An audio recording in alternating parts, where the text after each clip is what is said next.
ALLATRA Global Research Center presents. We are seeing people being diagnosed earlier compared to 50 years ago. We are seeing people being diagnosed with more aggressive disease of various kinds. And we are seeing people having worse outcome compared to what they used to. And this is despite of all the advancement we have been able to make in the medical science in general. Do we expect the rise in neurodegenerative diseases, disabilities, and so forth? I think we are already seeing that rise. The rise in cancer rates worldwide is absolutely frightening. I think it's very legitimate to call it an epidemic.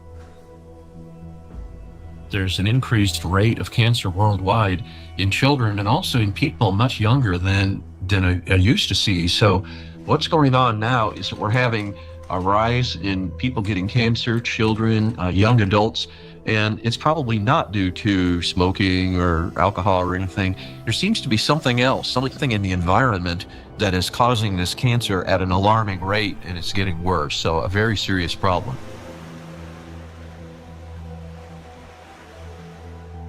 Diseases are emerging early in life. Today's generation is getting sick at ages when their parents were still healthy. And what's worse is that they're often battling not just one, but multiple chronic diseases simultaneously. How can this be happening despite all the advances in modern medicine? What if behind this rapid global decline in human health, there lies a hidden factor, one that we've overlooked all along? Nanoplastics, a threat to life. We're talking about microplastics, tiny particles that can't be seen with the naked eye. They're much thinner than a human hair, extremely fine. From the molecular level to the scale of entire ecosystems, understanding microplastics is crucial for protecting the biosphere and public health.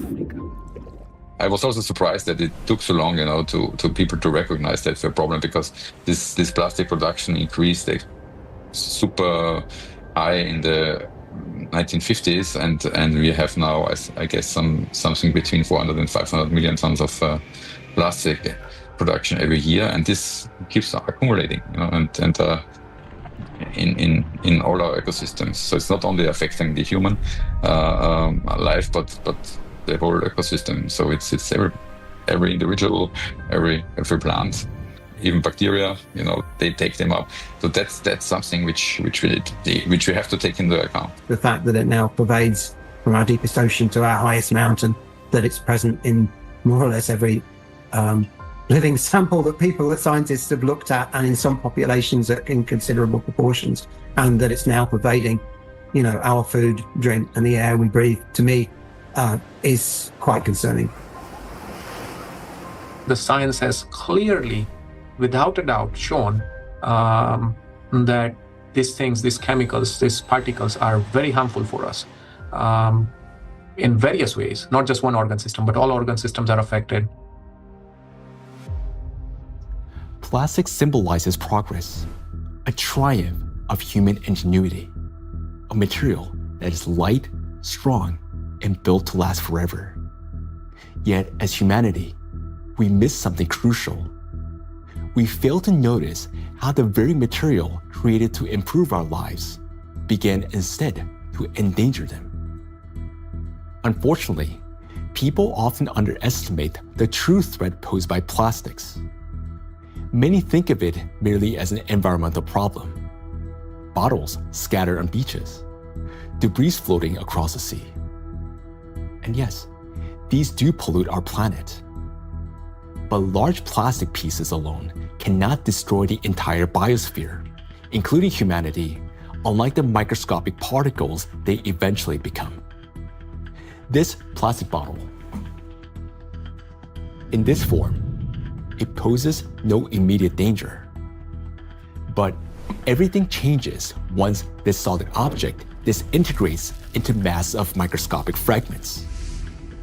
If this half-liter bottle were broken down into plastic particles just 1 micrometer in size, it would create roughly 10 trillion of them. And if all those particles were to penetrate the cells of a human body at once, this single bottle, in the form of nanoparticles, would destroy a person within minutes. Micro and nanoplastics are a threat to life itself. And by life, we mean not only human existence, but the very survival of the entire biosphere. Scientists are sounding the alarm that even today, exposure to these particles is leading to deterioration of health, as well as physical and cognitive decline across humankind. A growing body of research links micro and nanoplastics to the development of diseases, genetic mutations, and the rise of antibiotic resistance. Some researchers even associate tiny plastics with climate anomalies, natural disasters, and increase in seismic activity as trillions of microscopic particles interact with the environment. Over time, they could create uninhabitable zones across our planet. And all of this begins with a simple chain reaction. When plastic, like this very plastic bottle, breaks down into micro and nanoplastics. This documentary is a result of a large-scale investigation. We've examined hundreds of scientific studies and thousands of facts to answer key questions, like why are plastics so particularly dangerous? How can plastic particles threaten the very foundation of life? And what chances remain for humanity to change its course? Today, only a few hundred, perhaps a few thousand people truly understand the magnitude of this threat. A number far too small for a world of 8 billion. But by watching this documentary, you will become one of the few who understand what's really happening. This is a story of why researchers studying nanoplastics call them the #1 killer, and how they're already reshaping our future. Plastic interferes with the universal language of life.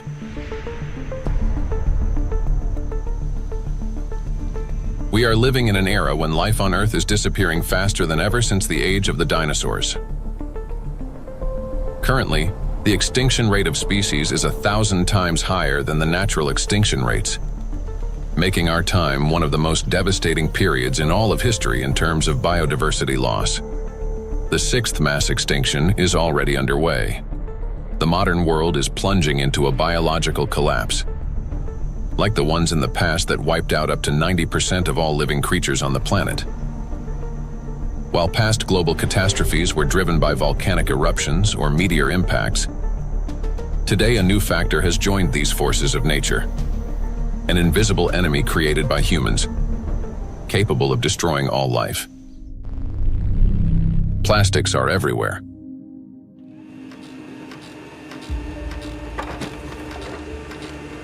Since the mid-20th century, humanity has produced more than 9 billion tons of plastic, a material that was meant to make life easier, but has instead become a deadly trap for nature and for humanity. It is well established that most plastic is never recycled. Professor Antonio Ragusa, an Italian obstetrician gynecologist and researcher who first identified microplastic in the human placenta, explains how it continues its journey through the biosphere. Of the millions and millions of tons of plastic we produce, less than 10% gets recycled. More than 90% is dumped into the environment. And when plastic gets dumped into the environment, it slowly breaks down into smaller and smaller particles, eventually becoming very small, microplastics, or even tiny nanoplastics.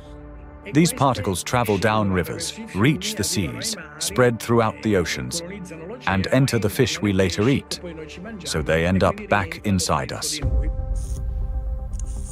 The problem of microplastics has long been observed in ecosystems across the globe. Professor Sedat Gündoğdu of Çukurova University in Turkey, founder of a research group on microplastics and expert in marine biology and Mediterranean microplastic contamination, speaks about this growing concern. I'm working on fish biology mostly. I was working on fish biology since 2016. During my PhD study, I recognized that all the sampling location that we work for biodiversity fully polluted with plastics, not only microplastics, because first we realized that the main problem is plastic itself. Today we are accustomed to hearing the word microplastic. But there was a time when this term simply didn't exist. Professor Richard Thompson is a marine biologist at the University of Plymouth, director of the Marine Institute, officer of the Order of the British Empire, and fellow of the Royal Society. In his work, he was the first to describe microscopic plastic particles in the marine environment, laying the foundation for an entirely new field of research. When I started to teach, I set the challenge to some of my students. They went out onto the shoreline, they collected samples of sand, and we started to look at them under the microscope. And from the very first samples, we could see pieces that did not look like sand grains, brightly colored pieces, red and blue. And it was then almost a kind of forensic journey to confirm their identity. And we confirmed that they were indeed plastics. We showed that they were present around the UK in a range of different habitats, in sediments and in the water column. And interestingly, in that first paper in 2004, my first paper on the topic, we used the term microplastics. And the term hadn't been used in this context for truly microscopic pieces before. There had been, and we referenced them in our paper, some studies of small pieces of plastic before, but we went smaller than anybody else. We showed this bioavailability. We showed the temporal trend of increasing over time. The ocean is the main reservoir of plastic accumulation. It already contains more than 200 million tons of plastic waste, and this amount continues to grow every day. It is important to understand that plastic does not disappear. Under the influence of sunlight, waves, salinity, and mechanical friction, it breaks down into microplastics and nanoplastics. Microplastics are plastic particles smaller than 5 millimeters in size, while nanoplastics are smaller than 1 micrometer, about 1,000 times thinner than a human hair. There are about 350 trillion microplastic particles in the surface layer of the ocean alone. Yet the real number is far greater. Scientists estimate that roughly 90% of nanoplastic particles are too small to be detected by current analytical instruments. As water evaporates from the surface of oceans and other bodies of water, microplastic particles rise into the atmosphere together with the water vapor. Dr. Dusan Materic, an environmental analyst at the Helmholtz Center for Environmental Research, Germany, leads a research group dedicated to the study of nanoplastics. Dr. Materic investigates atmospheric nanoplastics at the Sonnenblick Observatory in Austria, the oldest high-altitude research station in Europe.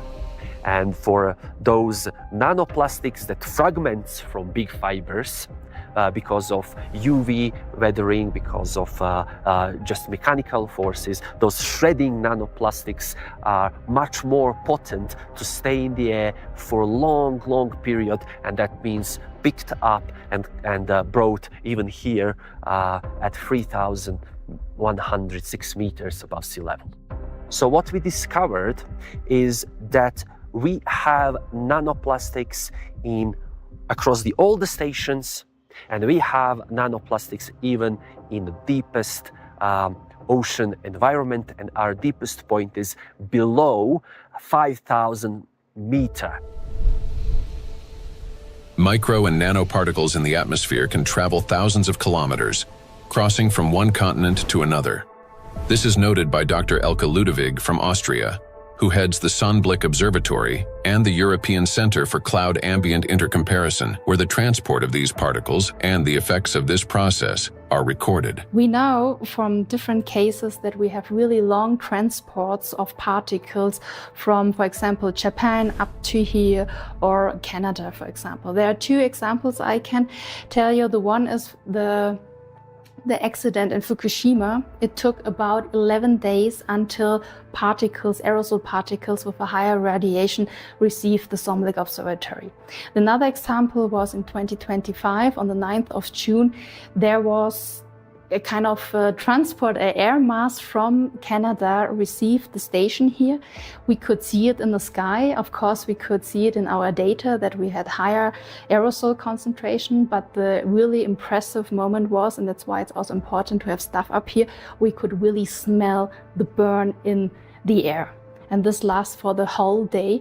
So there you can see how intense effects somewhere on the globe, especially on the North Hemisphere, can be, and it's still transported hundreds of kilometers around the North Hemisphere, and we can measure it here and show what it is.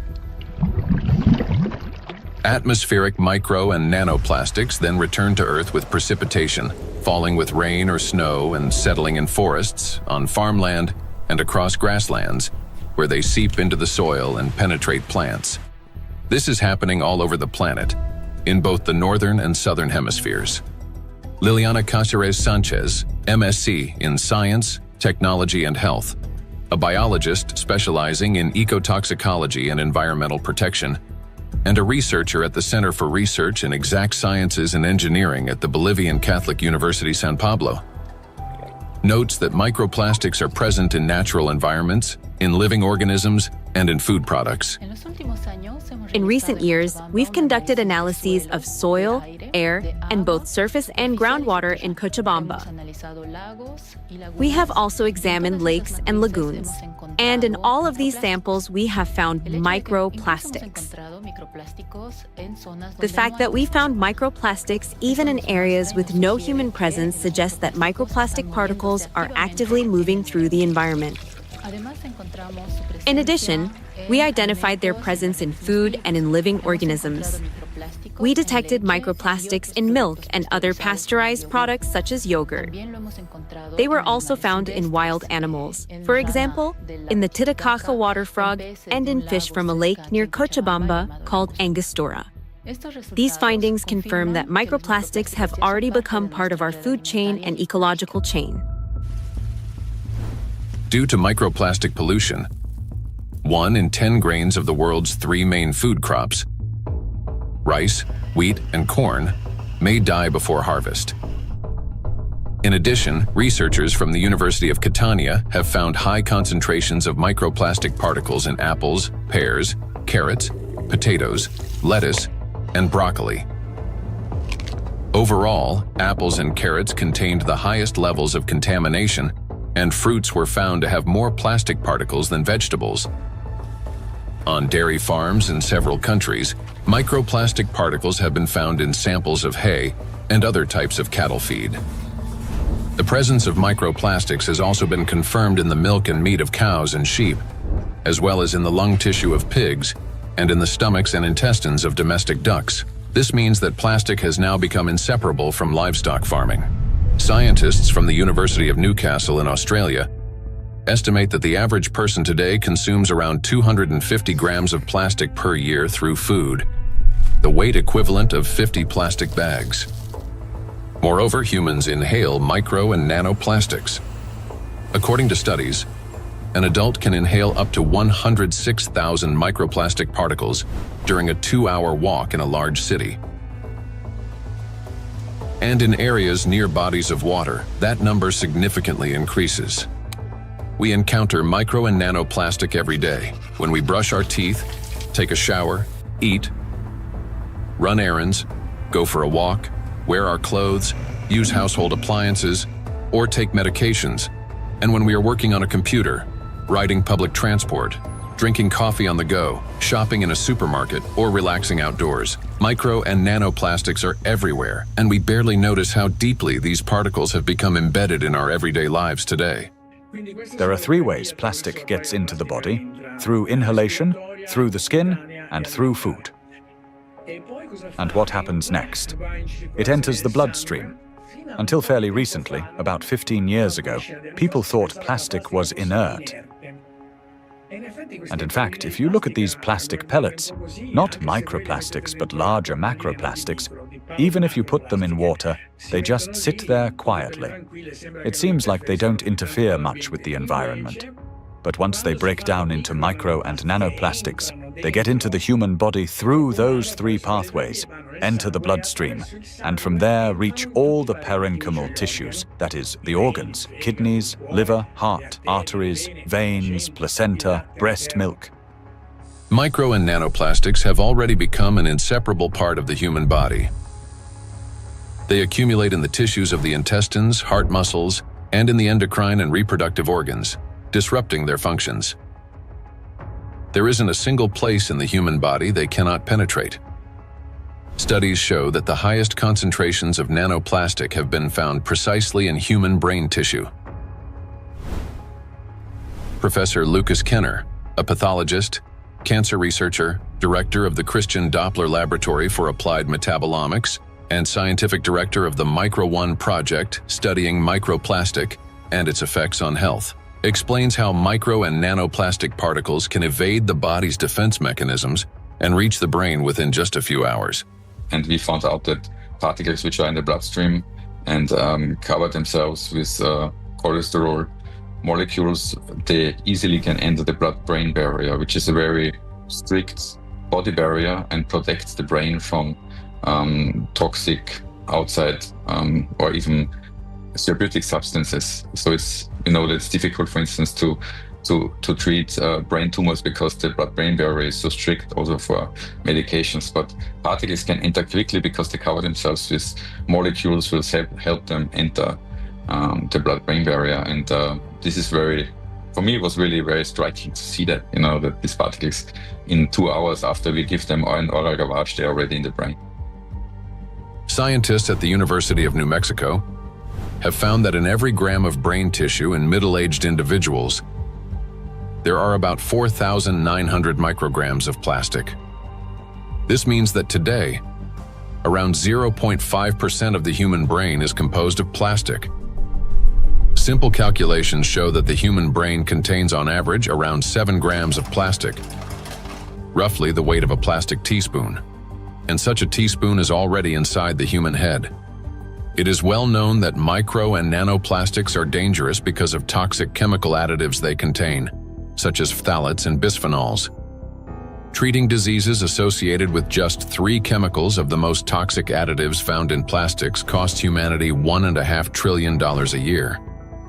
But this is only the tip of the iceberg, as overall more than 16,000 chemical compounds are used in the production of various types of plastics, each carrying its own potential risks to human health. Yet there is another factor, one far more dangerous and still vastly underestimated, in how nanoplastics affect the human body. It is precisely this factor that allows nanoplastics to easily penetrate the body's protective barriers, and once inside, they are virtually impossible to remove.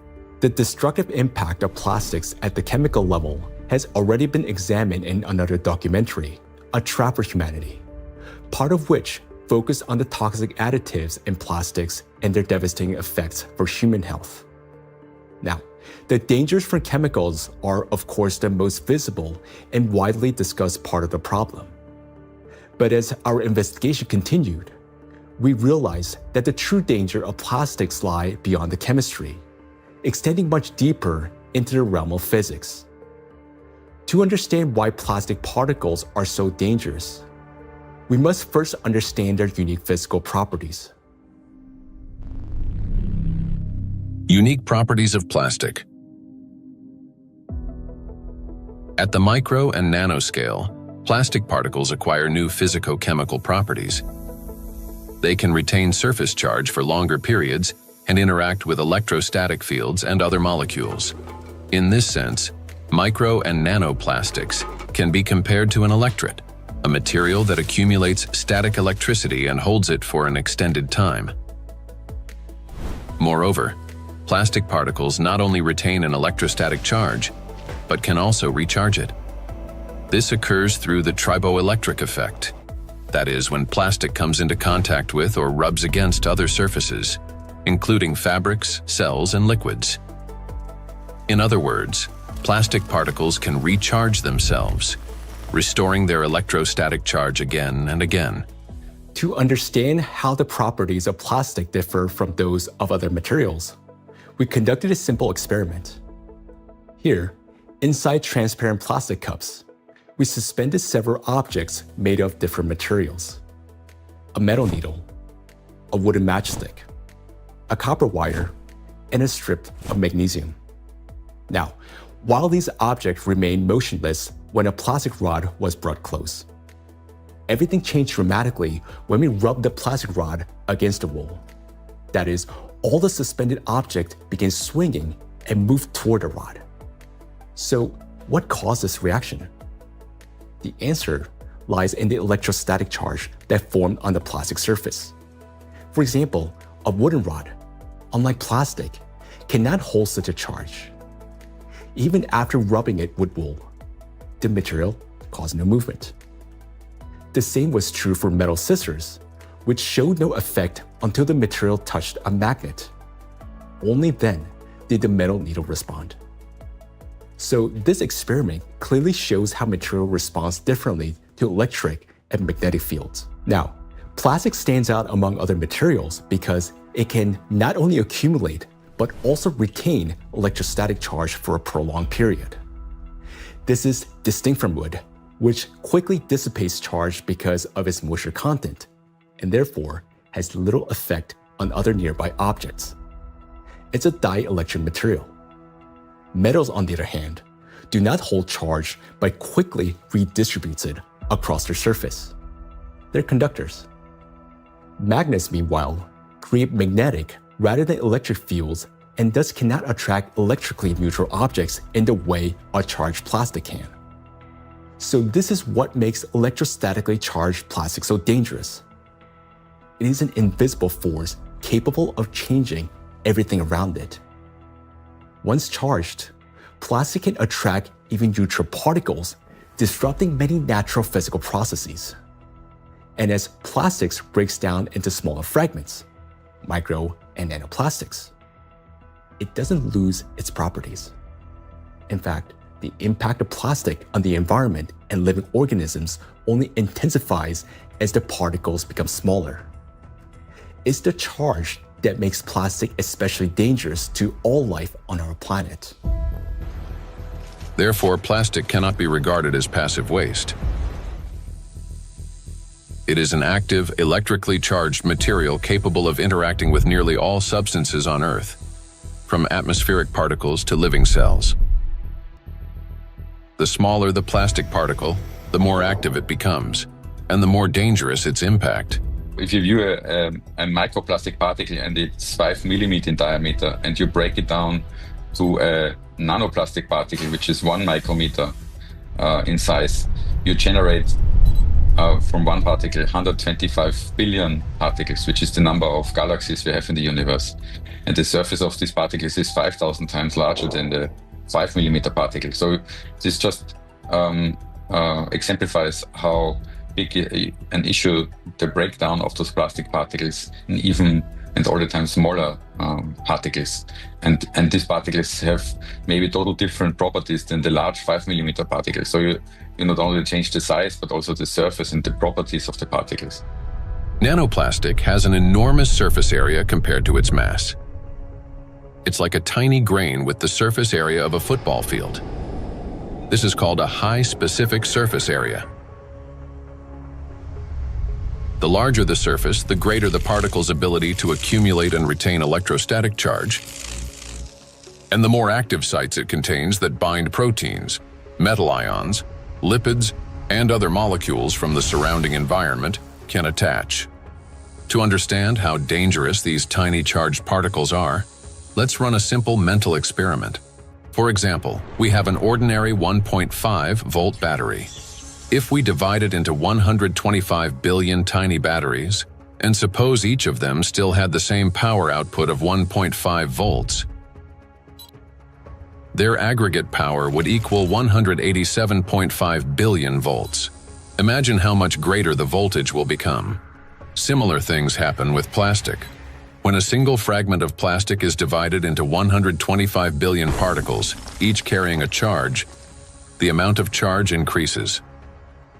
Today, millions of tons of plastic in our biosphere are constantly breaking down into smaller and smaller particles, each carrying an electrostatic charge that allows it to penetrate everywhere. Consequently, as the number of electrostatically charged plastic particles grows, an excess electrical potential builds up throughout our planet. This is a major factor disrupting the Earth's energy balance, contributing to warming of the oceans, increase in atmospheric anomalies, as well as the number and severity of natural disasters each year. Note that the warmer the ocean, the more acidic it gets, and the faster plastic breaks down into charged micro-nanoplastics. This in turn leads to greater buildup of energy on our planet, amplifying all these processes in a self-reinforcing chain reaction. In addition, the smaller the particle, the more easily it penetrates the protective barrier of living organisms, including humans, triggering various chronic diseases and killing millions of people. We'll explore all of this in detail. In other words, plastic fragmentation does not make it safer. On the contrary, it transforms it into nanoparticles that readily penetrate living organisms. We know so far that compared to microplastics, nanoplastics can pass through the cell membranes much easily. That means that they can go to our bloodstream, not just us animals as well, and they can be carried to certain organs deposited there, hard to be excreted back and things like that. This is why nanoplastic is far more dangerous than microplastic, as its capacity to accumulate electrostatic charge is significantly greater. Due to their electrolyte behavior and small size, plastics do not remain inert particles. They become charged and transform into trillions of micro and nano killers. It is through this charge that tiny plastics can penetrate deep into the living tissues and even destroy them. Today, these particles are everywhere, and they're already interfering with the delicate electrical processes in nature. Now, we often think of electricity as something artificial, confined to light bulbs, batteries, and wires. But in reality, electrical impulses are the very language of life. That is, they enable the entire biosphere to function. And it is precisely these natural processes that electrostatically charged micro and nanoplastics are now disrupting. Universal language of nature.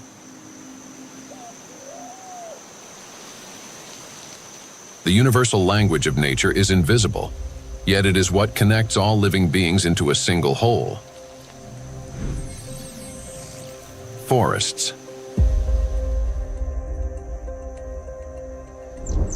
In forests, tree roots are linked with fungal networks, forming a complex and interconnected system beneath the soil that scientists call the wood wide web. This network not only distributes water and nutrients, but also enables plants to exchange information.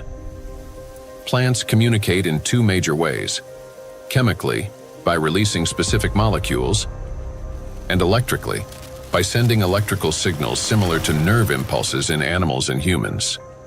For example, when insects attack, a tree generates an electrical signal that triggers defensive responses. This signal can travel through roots into the fungal network, reaching other trees.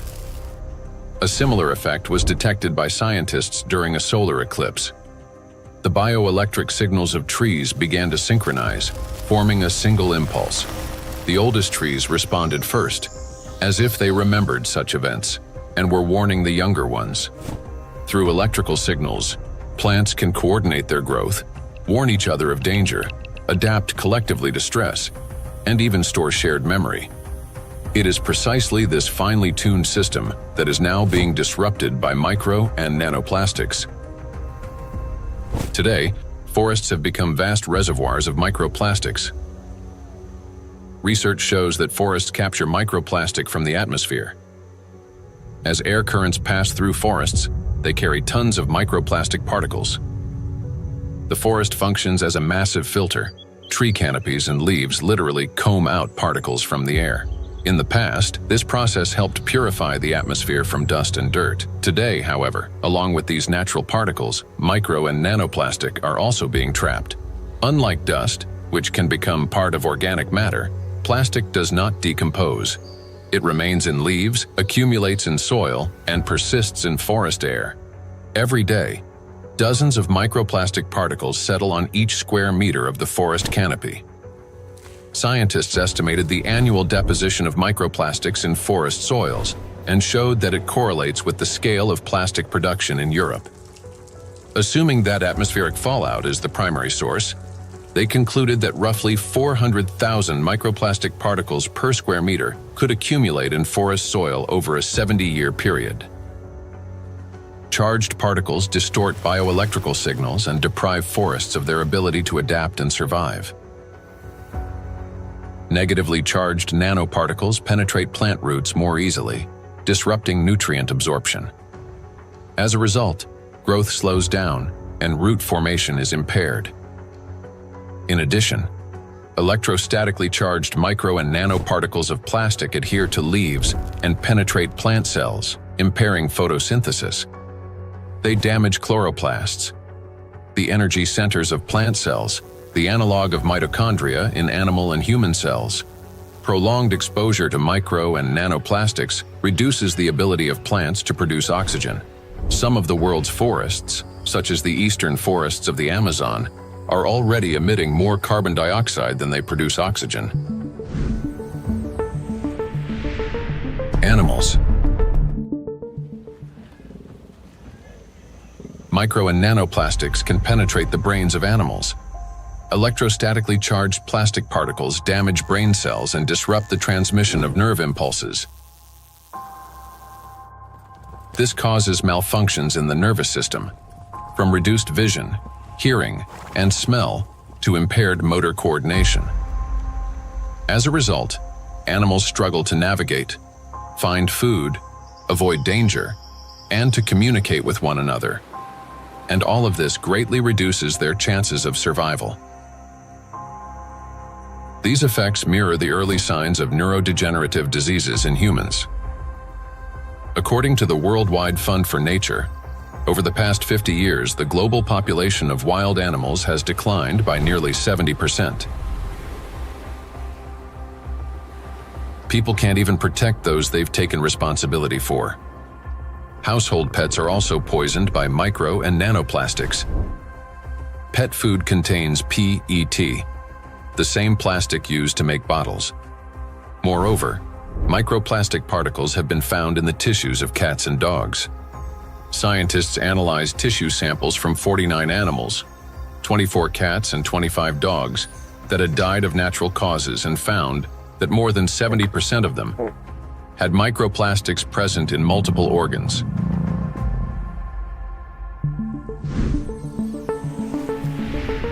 Insects.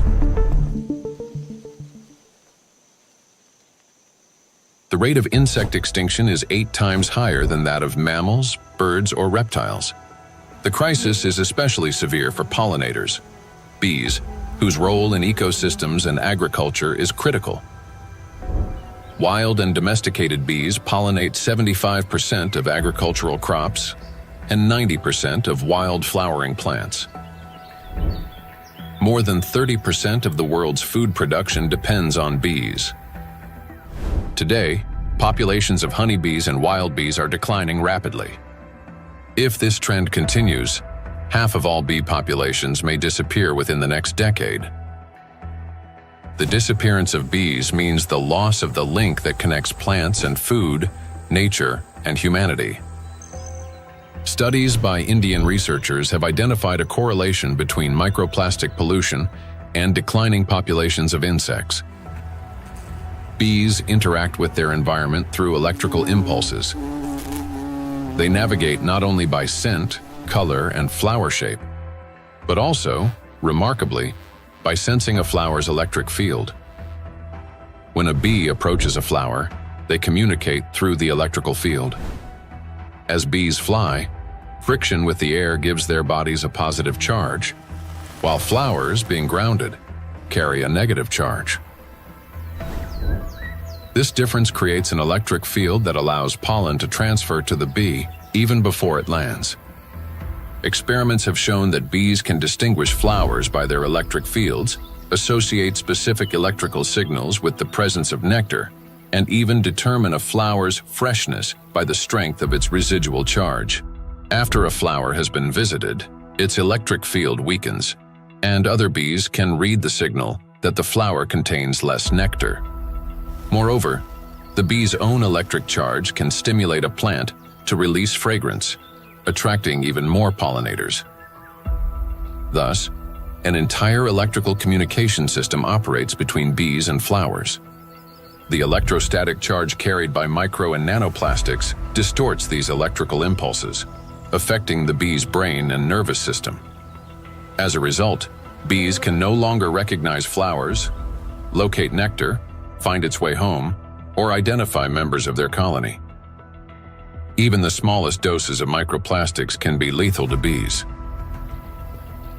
Bees are covered in sensitive hairs and constantly interact with their environment, allowing plastic particles to settle on their bodies and easily penetrate them. One of the leading experts studying the impact of microplastics on insects is Professor David Baraki, PhD in ecology and animal ethology, biologist, and head of the Cognitive and Behavioral Ecology Lab, B-Lab, at the University of Florence. We already know from our studies and studies from other colleagues that, for instance, the microplastic can affect the gut microbiome. So if they feed with microplastics, this can generate dysbiosis, or the microbiota can be affected. In the same way, we found that it can affect the immune response. So both honeybees and bumblebees have a kind of immune depression, so they are not any longer able to fight infections. And they, concentration that we probably can find in environment can actually impair memory formation and memory retrieval. And this is birds. Across the globe, scientists are observing an alarming trend. The number of wild birds is rapidly declining. In North America alone, over the past, for example, evading predators, song and vocal communication.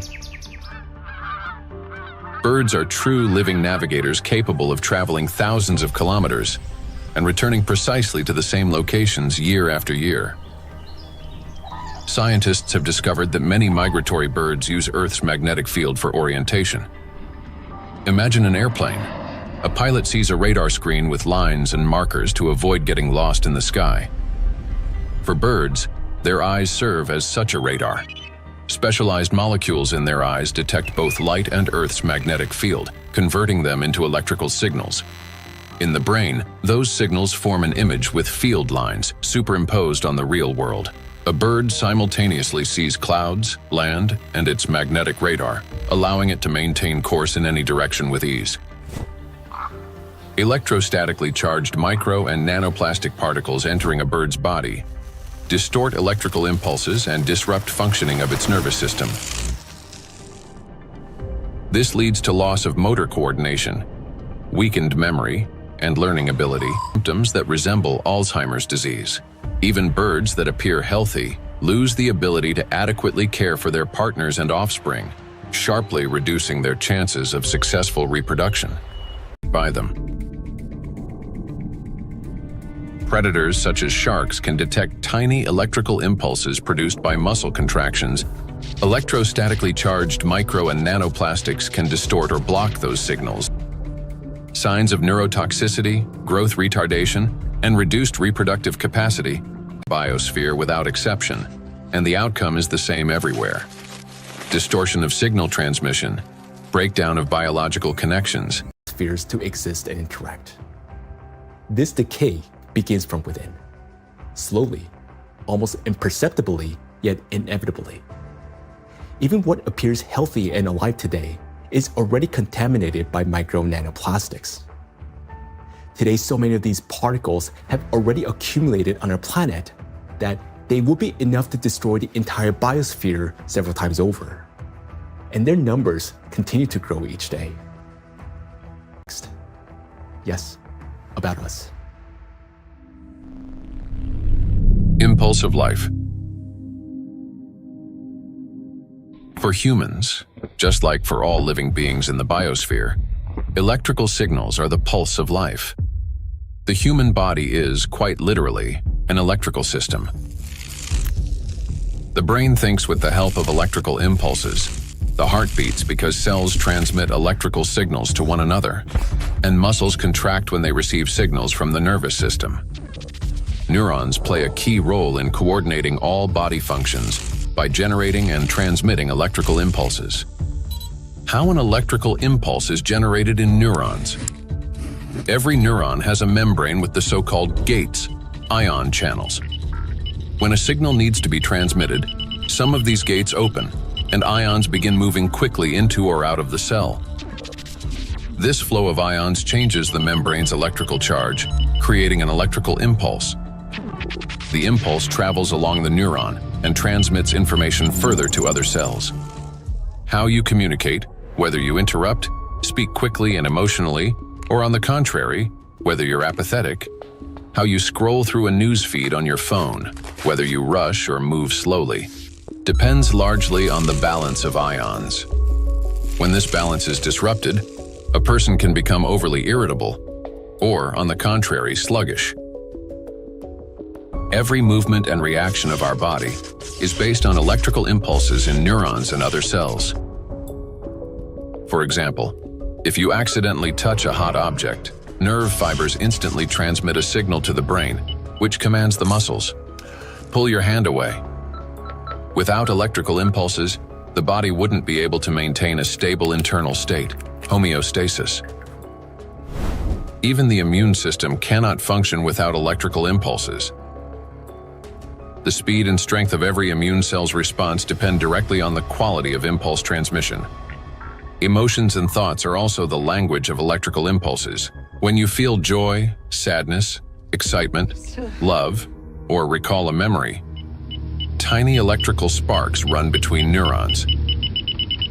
They're like messages between friends. One neuron writes, another reads, and passes it on. Through these chains, thoughts, emotions, and decisions are born. When you learn something new, that too is the work of electrical impulses. They create new neural connections, as if paving little pathways in the brain that make it easier for impulses to travel later on. Even at the very beginning of life, when a sperm cell fertilizes an egg, an extraordinary phenomenon occurs. This contact triggers a cascade of biochemical reactions, including the release of billions of zinc ions. This impulse acts like a start button that activates the egg and initiates the very process from which the future embryo begins to develop. We rarely think of ourselves as electrical systems, yet that's exactly how our bodies function. Nature created a perfect design in which countless vital processes and interactions occur through electrical impulses. But there was one thing that nature could not have foreseen: that humans would create an enemy capable of infiltrating and disrupting this perfect mechanism. In studying micro and nanoplastics, we discovered that their most dangerous weapon is invisible. It is the electrostatic charge that these particles accumulate and retain. This charge begins to destroy us from within, starting from the very foundation of life, the cell. Inside the cell, charged nanoplastics cause the greatest harm. They disrupt communications between the cells, trigger self-destruction programs, and deprive cells of their ability to generate energy for sustaining life. The question is, how do plastics do this? How do micro and nanoplastics damage the body's cells? Disruption of interactions between neurons. Electrostatic charge and extremely small size allow nanoplastic particles to penetrate inside human cells. The impact of nanoplastics on cell function can be clearly traced in neurons, cells of the nervous system, as their function is directly linked to the generation and transmission of electrical signals. Valérie Etkin, Doctor of Physical and Mathematical Sciences and member of the European Academy of Natural Sciences, emphasizes that the impact of nanoplastics on nerve cells manifests at the most fundamental levels. Nanoplastics significantly influence the generation and transmission of neural impulses through multiple mechanisms that disrupt ion transport and the electrical activity of neurons responsible for transmitting nerve signals in the body. Each neuron functions like a miniature battery. It constantly maintains a difference in electrical charge between the inside and outside of its membrane. This enables the neuron to be ready to transmit a signal at the right moment. Charged nanoplastic disturbs this delicate balance, making the cell behave unpredictably. A neuron may activate prematurely, like a light flickering on without command, or conversely, fail to transmit a signal when needed. Such interference disrupts the operation of entire neural networks, like a city experiencing power outages, where neighborhoods go dark one after another. When electrostatic interactions occur with charged membrane lipids, they cause a redistribution of charged lipids and proteins within the membrane, which leads to impaired functionality of these lipid membranes. Processes become unbalanced. They accumulate energy that can later be used by biological systems to perform work. And so, the work of these pumps may be disrupted, yet it's one of the core mechanisms underlying biological activity. Signal transmission between neurons is a complex yet remarkably coordinated electrochemical communication process in which special molecules, neurotransmitters, play a crucial role. These molecules act as couriers, transferring information from one neuron to another in a strictly ordered manner. Nanoplastic particles carrying an electrostatic charge can interfere with the release of neurotransmitters or trigger their discharge without proper signaling. As a result, chaotic and false signals emerge in the brain, as if the nervous system can no longer distinguish what messages to send, when to send them, or where they should go. Any disruption in communication between neurons inevitably affects our mental state. If you find yourself becoming forgetful or absent-minded, if you have difficulty concentrating or remembering even simple things, it may be a sign that the degradation of neural connections has already begun. Nanoplastics not only interfere with communications between neurons, but they also penetrate directly into cells and even trigger their self-destruction. Cells start the process of self-destruction. Each cell continuously produces specific molecules known as reactive oxygen species. These molecules participate in processes of growth, division, and programmed cell death. Under normal conditions, their levels are regulated by the cell's defense system, antioxidants, acting as cleaners. Antioxidants rapidly neutralize excess reactive oxygen species, preventing them from damaging the organism. When a cell is exposed to irritants, such as infection, injury, or toxins, it produces elevated levels of reactive oxygen species, which in excess can damage vital cellular structures. This leads to oxidative stress, a kind of chemical assault within the cell. In response to damage and oxidative stress, a natural defense mechanism is activated: inflammation. Its purpose is to eliminate the source of injury and restore balance. However, in the case of electrostatically charged nanoplastic, this mechanism ceases to function properly. Plastic particles remain inside the cell and act as a continuous irritant. The inflammation does not subside and becomes chronic. As a result, DNA, proteins, membranes, and other key cellular structures are damaged. Ultimately, the cell either can no longer function properly or initiates its own self-destruction. We've done remarkable studies and discovered that plastic embeds itself inside the cytoplasm. The cytoplasm contains organelles, small structures that keep the cell alive and functioning. Plastic gets into the cytoplasm and stays there. It becomes surrounded by a membrane.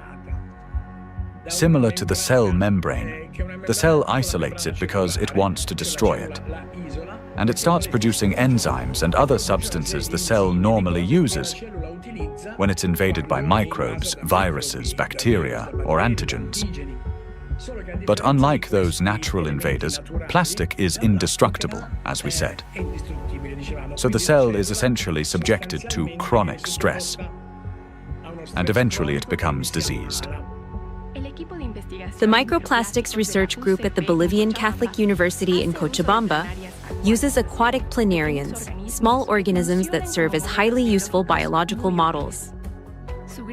Their strong regenerative capacity makes it possible to detect early changes in cellular processes similar to those that occur in other animals. Microplastics, especially when combined with other pollutants such as metals, are already affecting living organisms. Microplastics can trigger oxidative stress, an imbalance between the production of reactive oxygen species and the body's antioxidant capacity.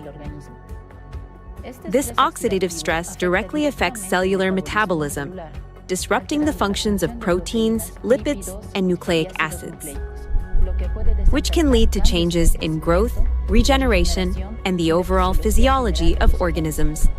Thus, exposure to electrostatically charged nanoplastic leads to oxidative stress, inflammation, and consequently, the death of not only neurons, but also other types of cells.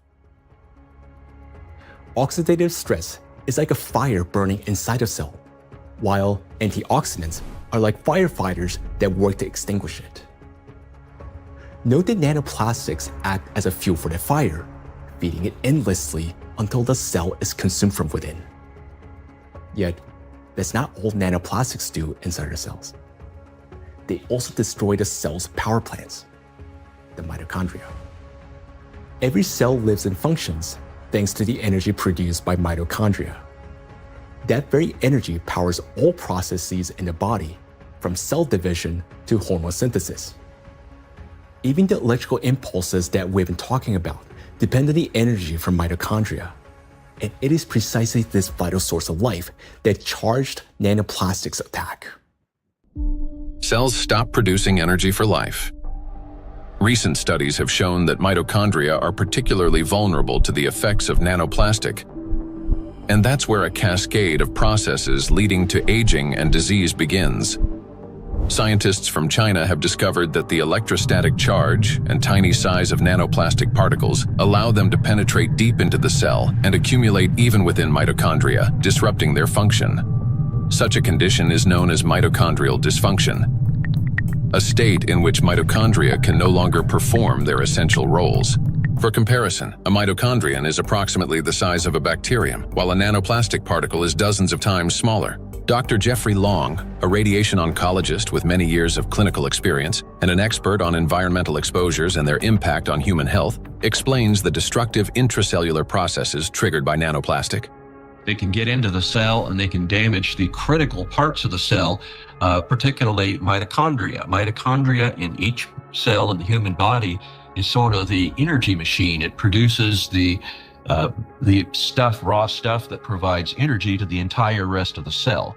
And it is frightening to understand, and increasingly so with increasing scientific studies, that nanoparticles nanoplastics, as they get in, are actually damaging the mitochondria, that energy-producing part of the cell.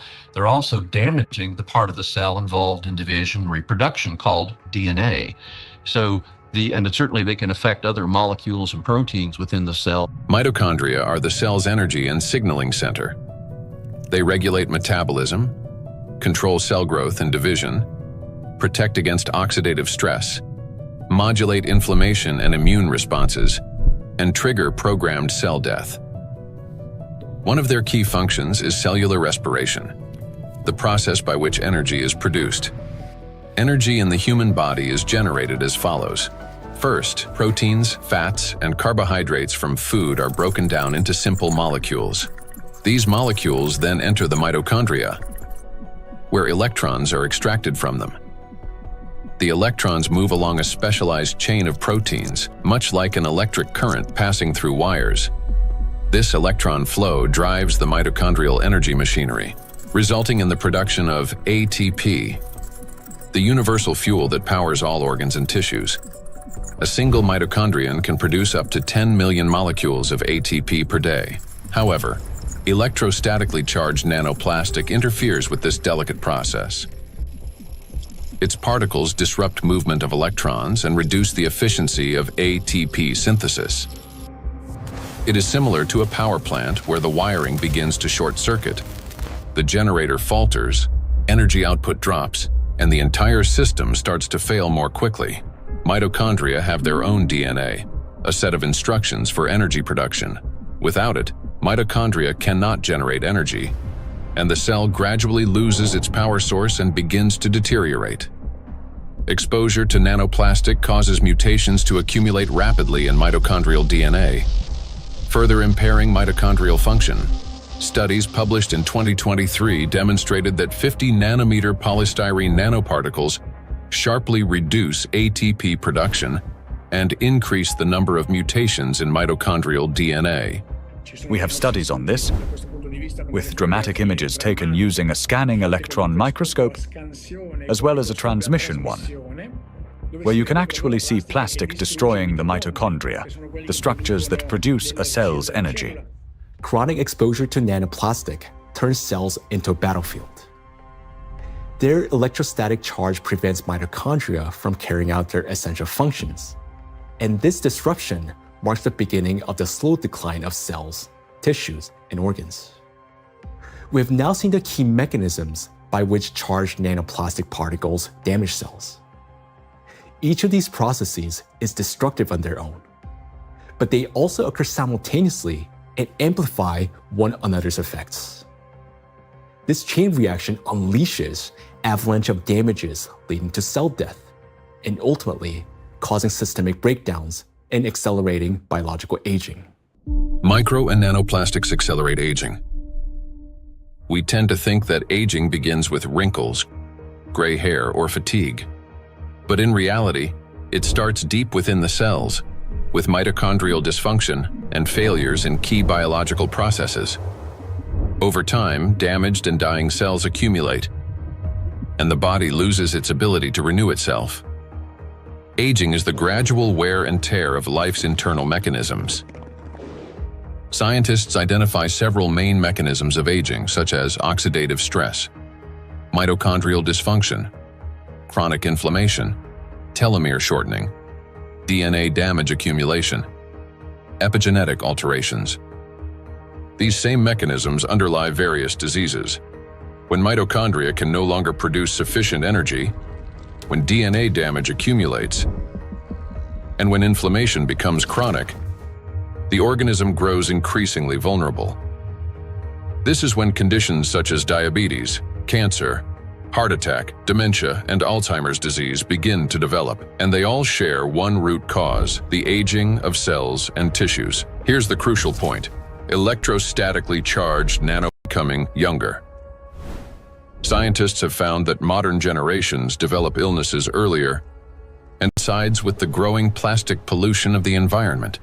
As a result of exposure to electrostatically charged nanoplastic, the biological cell age of people in their 20s and thus the aging itself through all those destructive processes within the cells that we have just talked about.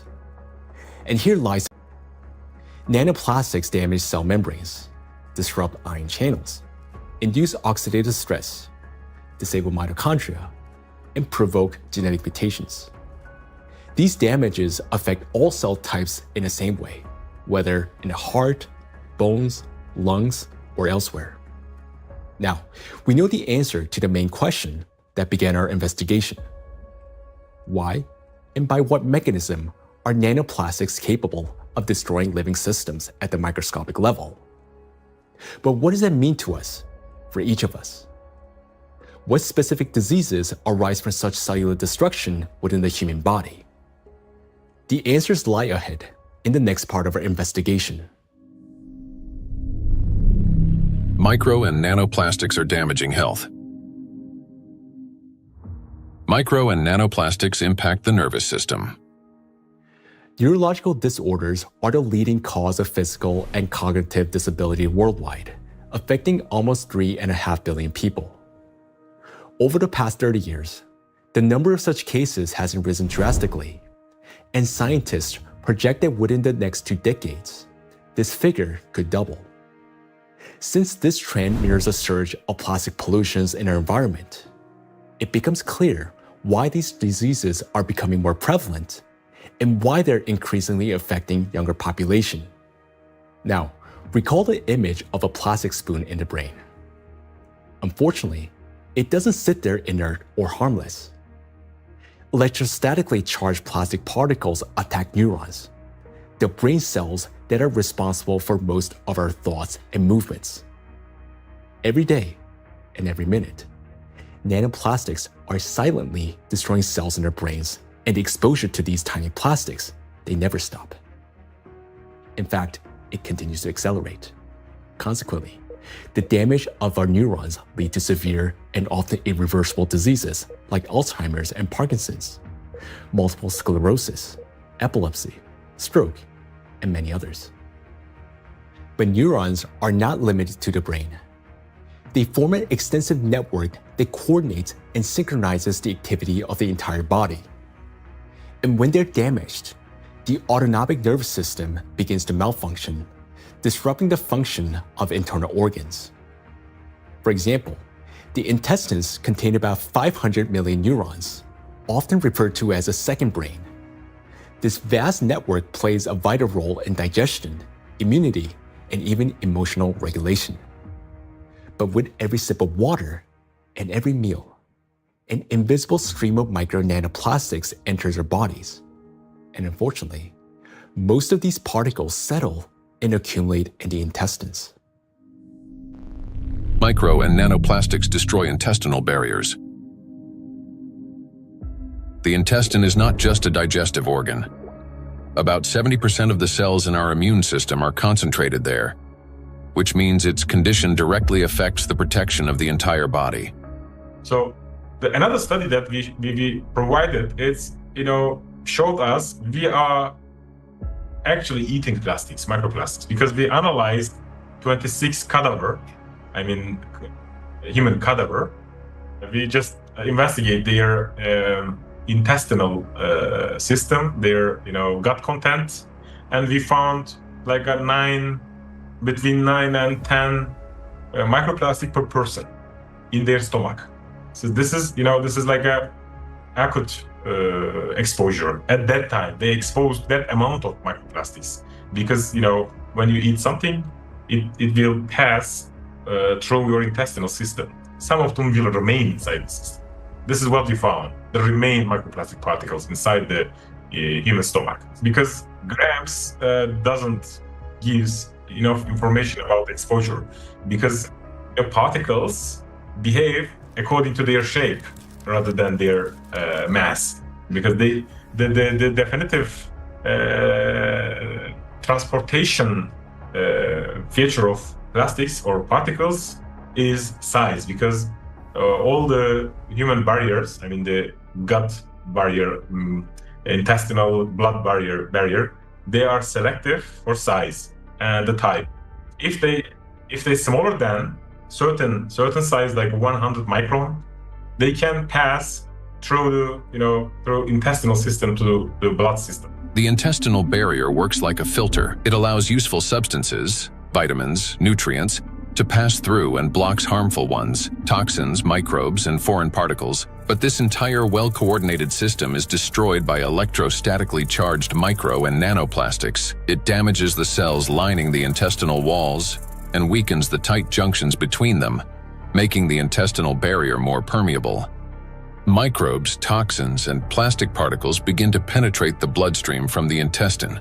In response, the immune system triggers inflammation. The intestine is also the body's second brain.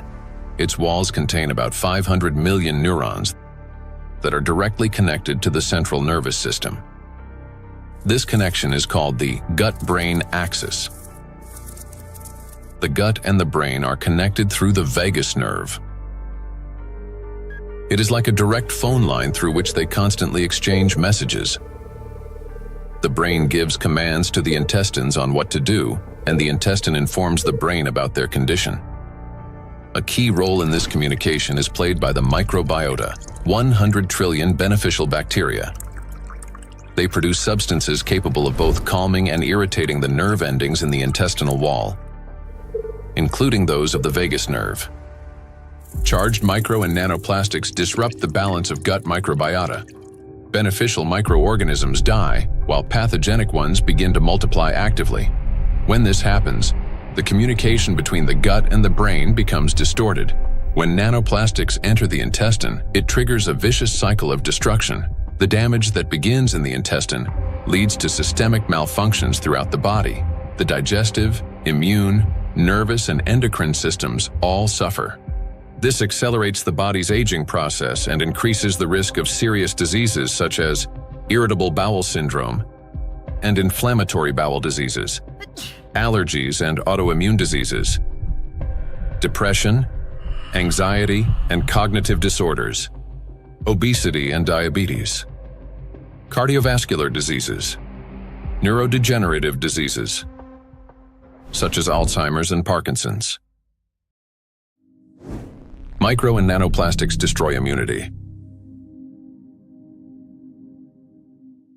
Researchers from the University Medical Center Utrecht discovered that immune cells exposed to nanoplastic die 3 times faster than those that are not.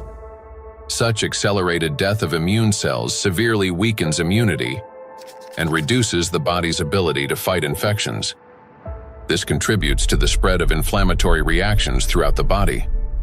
Scientists from Zhengzhou University and Henan Cancer Hospital in China have found that nanoplastics penetrate even into the bone marrow and the thymus, the organs where blood and immune cells originate and mature. The bone marrow performs 2 key functions. On the one hand, it is a blood cell factory, where red blood cells, white blood cells, and platelets are formed. On the other, stem cells of the bone marrow play a role in regenerating bones, cartilage, muscles, and fat tissue. The impact of nanoplastics on stem cells means damage to the very foundation of regeneration. First, blood formation worsens. Anemia can develop due to a lack of red blood cells. Immunity decreases due to fewer white blood cells. And the risk of bleeding rises because of platelet deficiency. Second, damage to bone cells makes bones more fragile, increasing the risk of fractures and slowing their recovery. Nanoplastics not only destroy the immune system, but through its electrostatic charge, they also create conditions for the reproduction and resilience of pathogens. A study from the University of Illinois showed that positively charged nanoplastic particles increase physiological stress in gut bacteria such as E. coli, making them more pathogenic. The electrostatic charge plays the decisive role here. It is what increases the pathogenicity of microorganisms. At the same time, nanoplastic particles without electrostatic charge did not cause physiological stress in bacteria, and their danger to humans did not increase.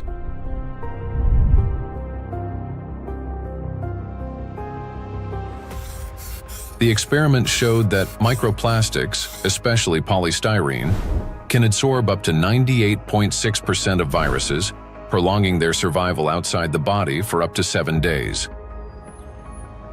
Viruses that normally die under sunlight or oxygen within hours can persist on plastic for 2 to 7 days, remaining on surfaces such as handrails, bottles, and door handles.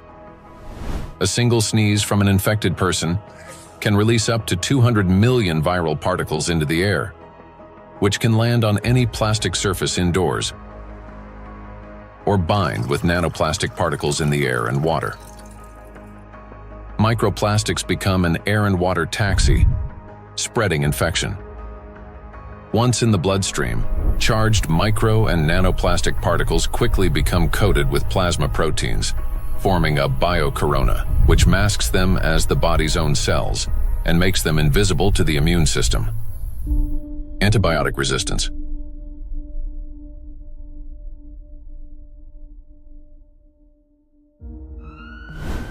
In 2019, antimicrobial resistance was directly responsible for more than 1 million deaths, with nearly 5 million additional deaths linked to related complications.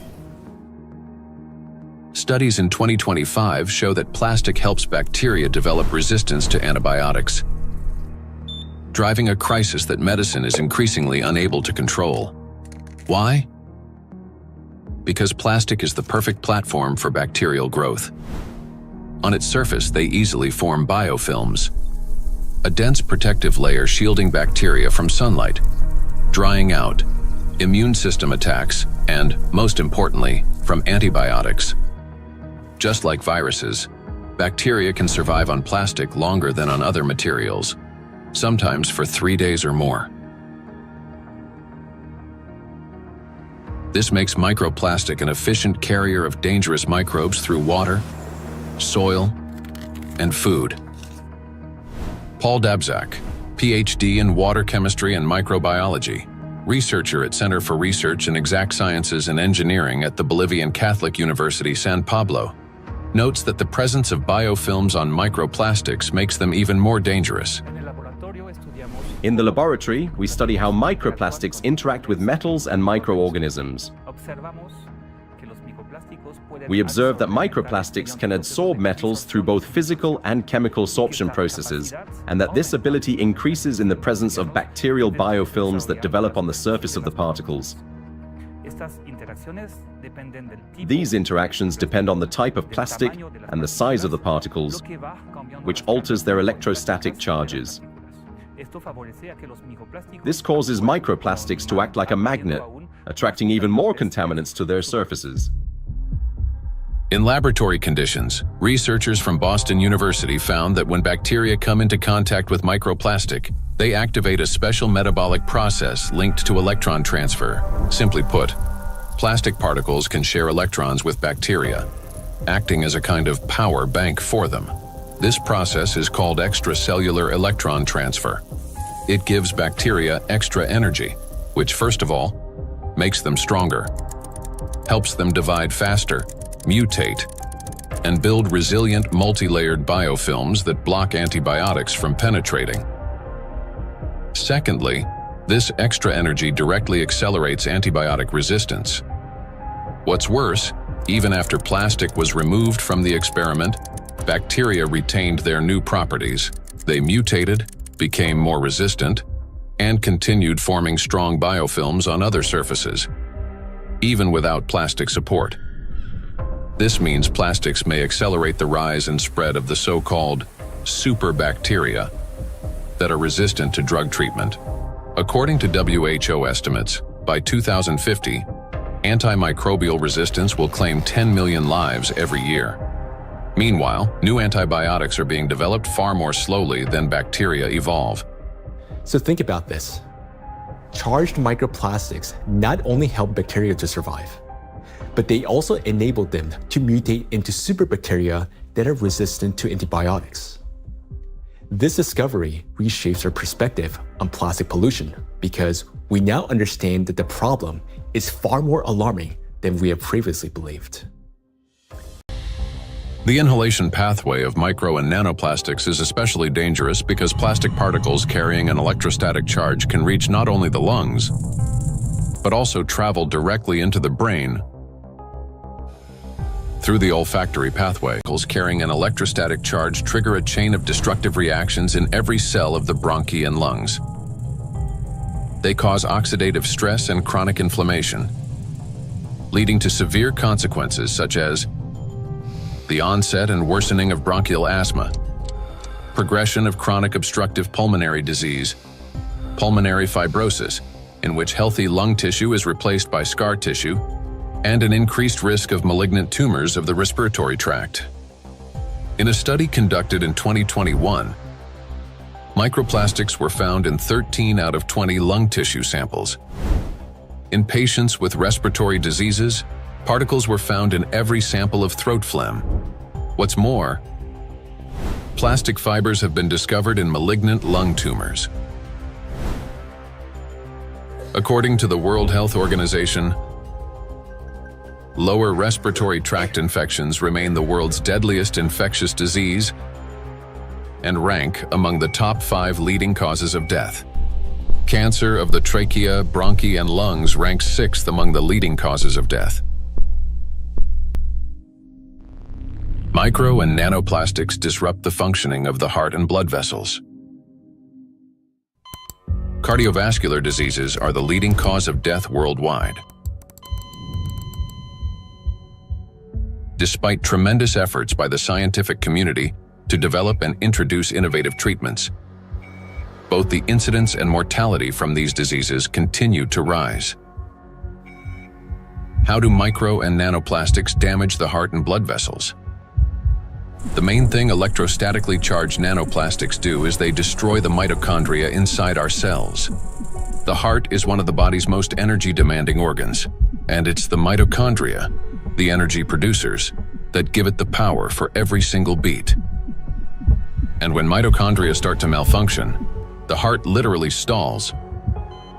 It no longer has enough energy to maintain a normal rhythm or strong contractions.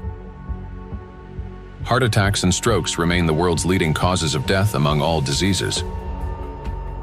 In this context, it's especially alarming that scientists have found micro and nanoplastics inside atherosclerotic plaques, dense deposits within arterial walls that narrow the vessels and can obstruct blood flow. When a vessel becomes constricted or a clot forms, blood circulation to the heart or brain is disrupted, sharply increasing the risk of a heart attack or stroke. Research shows that when microplastics are present in carotid artery plaques, the risk of these life-threatening events and fatal outcomes rises by 4.5 times. Micro and nanoplastic particles trigger blood clot formation. When micro and nanoplastics enter the bloodstream, they don't simply drift there passively. Because of their electrostatic charge, plastic particles stick to vessel walls and attract blood proteins and cells. These coated particles damage the endothelium. Microplastics can interact with blood cells, platelets and red blood cells, disrupting their normal behavior. This consequently increases the risk of chronic fatigue, vision disorders, hypertension, heart attack, and stroke. Nanoplastics interact with cell membranes. Call it an epidemic. The statistics are sobering. The World Health Organization estimated that in 2020, worldwide there was about 18.1 million new cases of cancer, whereas in 2022, just 2 years later, it's gone from 18.1 million up to nearly 20 million. And in fact, according to the World Health Organization, if this trend continues, by 2050, worldwide there's going to be 33 to 35 million new cases of cancer, truly an epidemic and truly a real major health issue affecting every single person everywhere in the world. So yes, that's a huge problem. For a long time, cancer was considered a disease of old age, the result of accumulated DNA mutations, weakened immunity, and years of exposure to carcinogens. But today, because of nanoplastic exposure, mutations can begin to build up in the body at much earlier stages of life. There's an increased rate of cancer worldwide in children and also in people much younger than I used to see. So what's going on now is that we're having a rise in people getting cancer, children, young adults, and it's probably not due to smoking or alcohol or anything. There seems to be something else, something in the environment that is causing this cancer at an alarming rate, and it's getting worse. So a very serious problem, yes. And again, one of the possibilities that could be accounting for this, we'll be talking more about it, is indeed nanoplastics. We observe in the last 30 years that in some countries we observe early onset cancerogenesis, so that tumors are diagnosed more early than previously. So that things like colorectal cancer are observed earlier and diagnosed earlier than 30 years ago in average. A key role in tumor development may be played by mitochondrial dysfunction, caused by exposure to nanoplastics. This happens through the accumulation of mutations in mitochondrial DNA and the disruption of normal cell death mechanisms, which together reduce the body's ability to eliminate damaged cells and increase the likelihood of these cells transforming into tumor cells. So these tumor cells are very aggressive, and normally they don't take anything up which they cannot use. So, I mean, what could happen? I mean, this is hypothetically that they can produce some energy out of these plastics, or somehow some pathways are activated which are helping, the cells to move faster. That could be. So we need to investigate that. So it's a very important question, and we are basically on that to find out what happens mechanistically in those cells, that they can use plastics to facilitate their microbial potential. Nanoplastics increase levels of reactive oxygen species in organ cells and tissues, causing oxidative stress that accelerates the growth of cancer cells, helps them spread to other tissues, stimulates formation of new blood vessels, enhances inflammation, and weakens the immune system. Moreover, the high level of oxidative stress caused by electrostatically charged nanoplastics promotes the survival of tumor cells and reduces their sensitivity to therapy, making malignant cells more aggressive. Anything that damages the normal cell DNA that is responsible for the growth and division of cells, that damage can contribute to that cell becoming malignant, growing and dividing and spreading uncontrollably. That's what cancer is. And that is certainly a concern about the effect of nanoplastics. And then above and beyond that, because nanoplastics affect so much of the cell's function, the oxygenation, the ability of a cell to function, above and beyond that, I'm concerned as a doctor that treats cancer that nanoplastics may be reducing the effectiveness of our cancer treatments. I'm a physician that treats cancer with radiation therapy, so I am concerned about nanoparticles adversely affecting the use of radiation therapy to control cancer.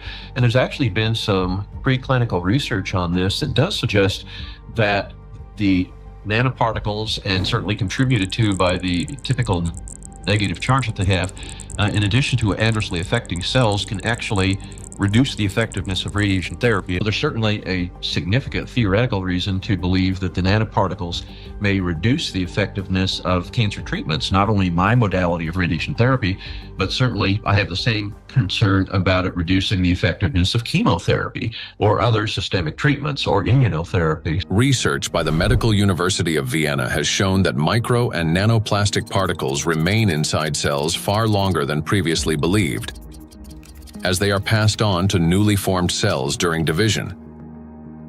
In addition, there are also early indications that these plastic particles may play a role in tumor metastasis.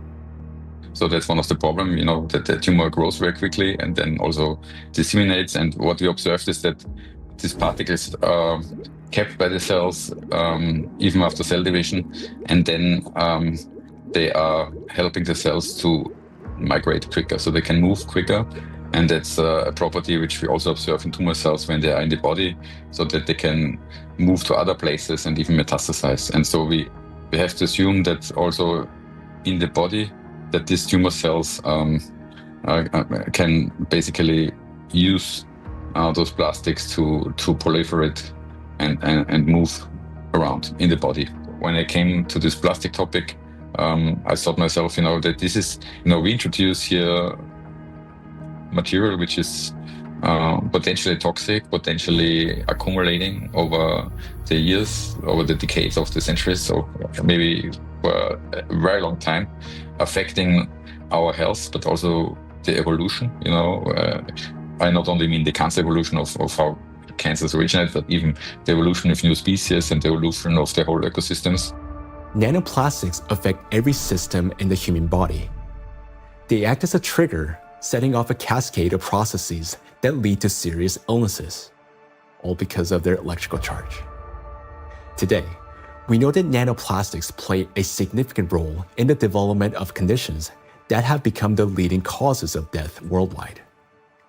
It may seem that the humanity has already faced its greatest threats: antibiotic resistance, autoimmune and neurodegenerative diseases, and cancer. Yet, there is something even more frightening than disease itself.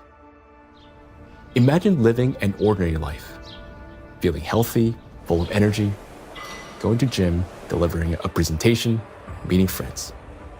But then, a moment later, one suddenly dies. The body stops functioning as if someone has switched the lights off.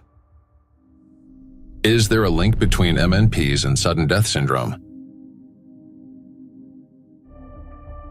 Sudden adult death syndrome remains one of the most troubling and unexplained medical mysteries. A person may show no signs of illness, yet their life ends abruptly, leaving doctors and loved ones without an answer to the question, why? According to the World Health Organization, sudden arrhythmic death claims about 5 million lives worldwide every year. In Europe and the US, it accounts for up to 20% of adult deaths from cardiovascular disease.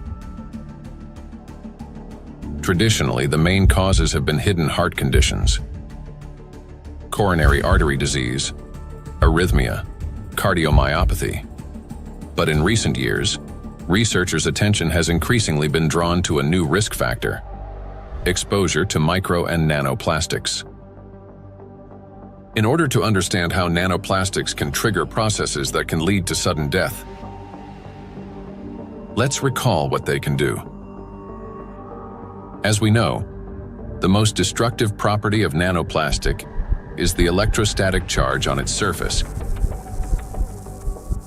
which allows these particles to interfere with the transmission of electrical impulses between cells and distort the signals that coordinate the function of organs and the body as a whole.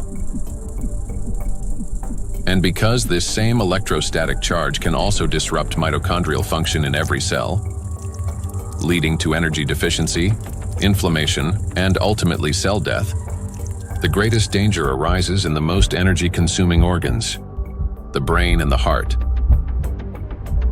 where such disruptions can trigger sudden death syndrome. Our brain controls breathing and heart function through precise electrical impulses. If nanoplastic blocks or distorts these signals, the heart can cease to beat or breathing can stop. And this breakdown is not sudden. It results from a gradual accumulation of disruptions. That is, the signals from the brain's cardiovascular center become increasingly distorted and unstable, step by step, impairing the transmission of electrical impulses within the heart muscle. While this initially appears as arrhythmias, the heart beating too fast, too slowly, or irregularly, these malfunctions worsens and eventually reach a critical threshold, at which point the rhythm collapses and the heart stops. To those nearby, it may seem instantaneous, but in reality, the failure has been long developing over time. A similar process affects breathing. Signals from the brain's respiratory center, under the influence of nanoplastics' electrostatic charge, become progressively more erratic. After the critical threshold is crossed and the brain's commands can no longer get through, breathing stops entirely. In other words, sudden death is the final outcome of a gradual dysregulation of the heart and breathing, a process that silently progresses until it crosses a point of no return. And while we go about our daily routines making plans for the future, nanoplastics continue to damage our bodies cell by cell, day after day. It is terrifying to realize how severely nanoplastics affect the human body. Even more disturbing is the fact that we cannot control our exposure to them. Nanoplastics enter our bodies constantly through the air we breathe, the water we drink, and the food we eat. This has already become our everyday reality. Today, we know that nanoplastics can disrupt the control centers in our brains for breathing and heartbeat, causing arrhythmias, bronchospasm, and pulmonary edema, which can result in sudden death. Yet, what's more alarming is how little we still know. Research on nanoplastics has only just begun, and we're only starting to grasp the true scale of this threat. But make no mistake, everything you have heard so far isn't science fiction. These are actual biological mechanisms triggered by electrostatically charged nanoplastics. They attack every system of our body, contributing to chronic illnesses and even causing a sudden death. But their impact reaches beyond the current generation. These nanoplastics are already affecting our children and even our ability to bring new life into the world. Micro and nanoplastics destroy reproductive health. Current scientific evidence strongly indicates that mitochondrial dysfunction may be a root cause of infertility in both men and women, as well as negatively affecting conception, pregnancy, and embryonic development.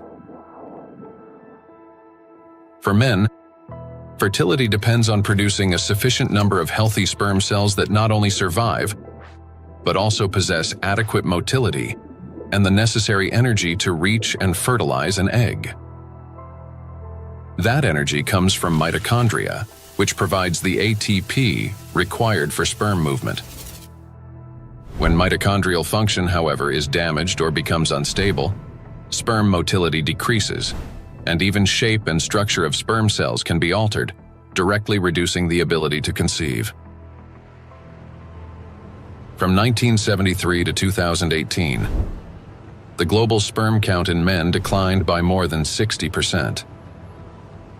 We have maybe here two important points if it comes to fertility, because it's not, it's the additives definitely, and we know that for quite some time that additives have endocrine disrupting or may have endocrine disrupting properties, and that can influence the fertility, but also they can be part of the particles themselves, because the particles, you know, in many ways can have already added these endocrine disruptors, or they can also have them as the corona, so they can integrate them into the surface of the particles and then enter the body via the particles as a Trojan horse, basically. So you can have both ways.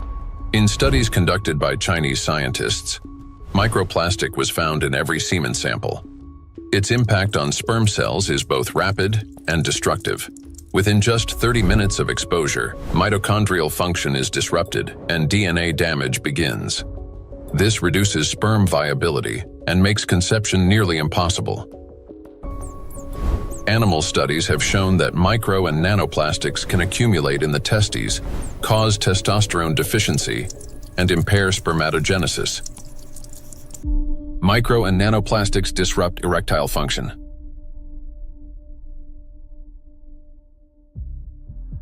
Insufficient testosterone production can lead to infertility, reduced libido, erectile dysfunction, and in adolescence, delayed sexual development. Producing testosterone requires large amounts of energy in the form of ATP. Even small amounts of electrostatically charged nanoplastic entering the mitochondria can disrupt their function and decrease ATP production. This, in turn, can lower testosterone levels by 60 to 70%. Such a drop impairs blood flow in the corpora cavernosa, the structures of the penis responsible for erection. As a result, this leads to erectile dysfunction and ultimately to impotence. In addition, electrostatically charged nanoplastic interferes with nerve impulse transmission, which means that even in a state of sexual arousal, an erection does not occur. This has been confirmed by research from Anhui Medical University in China. In animals with chronic microplastic intoxication, erectile function was impaired after just 1 month. Results of a national study in Japan showed that erectile function and sexual activity are declining among the younger generation. Every third man in Japan, which is about 14 million individuals, suffers from erectile dysfunction. Moreover, young Japanese men, particularly those aged 20 to 24, exhibited decreased sexual desire, weak erections, difficulty reaching orgasm, and low levels of sexual satisfaction. In fact, the prevalence of erectile dysfunction in the 20 to 24 age group was 26.6%, which is almost equal to the 27.8% observed in men aged 50 to 54. This alarming trend is not confined to Japan only.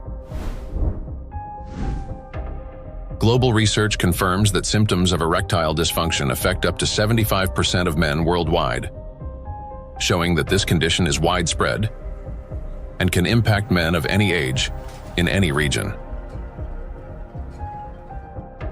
In 1995, more than 152 million men worldwide suffered from erectile dysfunction.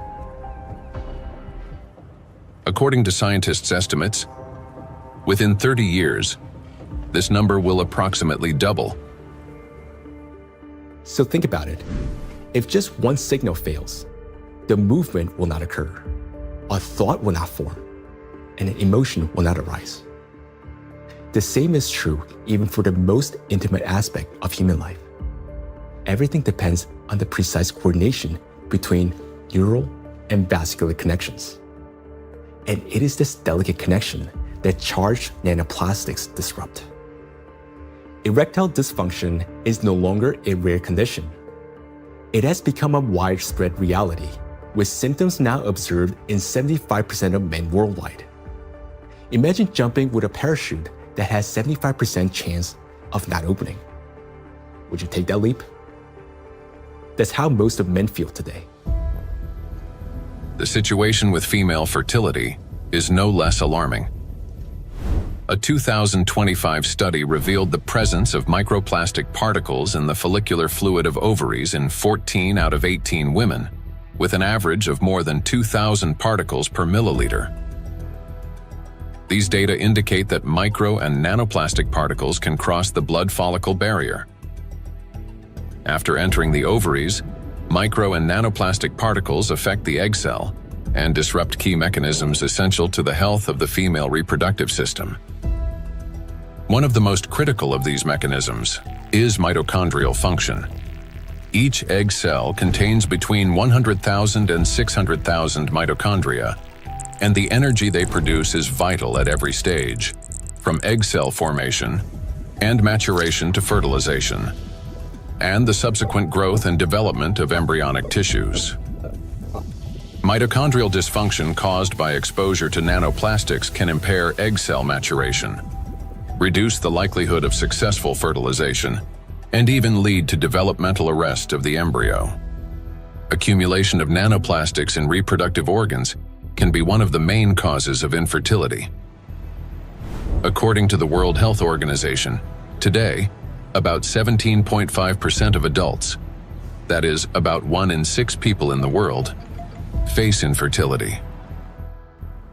Given the global spread of plastic pollution, Professor of Environmental Medicine and Reproductive Health, Dr. Shanna Swan predicts that by 2045, the world's population may become completely infertile. Micro and nanoplastics affect the emergence of life. During pregnancy, a woman's body creates ideal conditions for the growth and protection of the fetus. However, even the placenta, the body's primary barrier between mother and child, cannot stop plastic nanoparticles from crossing through. A research team led by Antonio Ragusa made a landmark discovery when they detected microplastic particles in the human placenta for the first time. Their findings showed that plastic can penetrate a place where no artificial material had ever been found before, the very environment where new life begins. I was in a wonderful place in Italy, in Sardinia, a place called Piscinas, in Sulcis, in the southwest of Sardinia, where the old mining areas are. It's a very remote, beautiful spot where there's nothing around for 6 or 7 kilometers. While I was walking, I suddenly saw these bright, colorful, sparkling things on the beach. I asked my wife, "What is this?" She looked at me a little puzzled and said, "Well, it's plastic." I said, "Plastic? How could plastic get here when there's nothing for 7 or 8 kilometers in any direction?"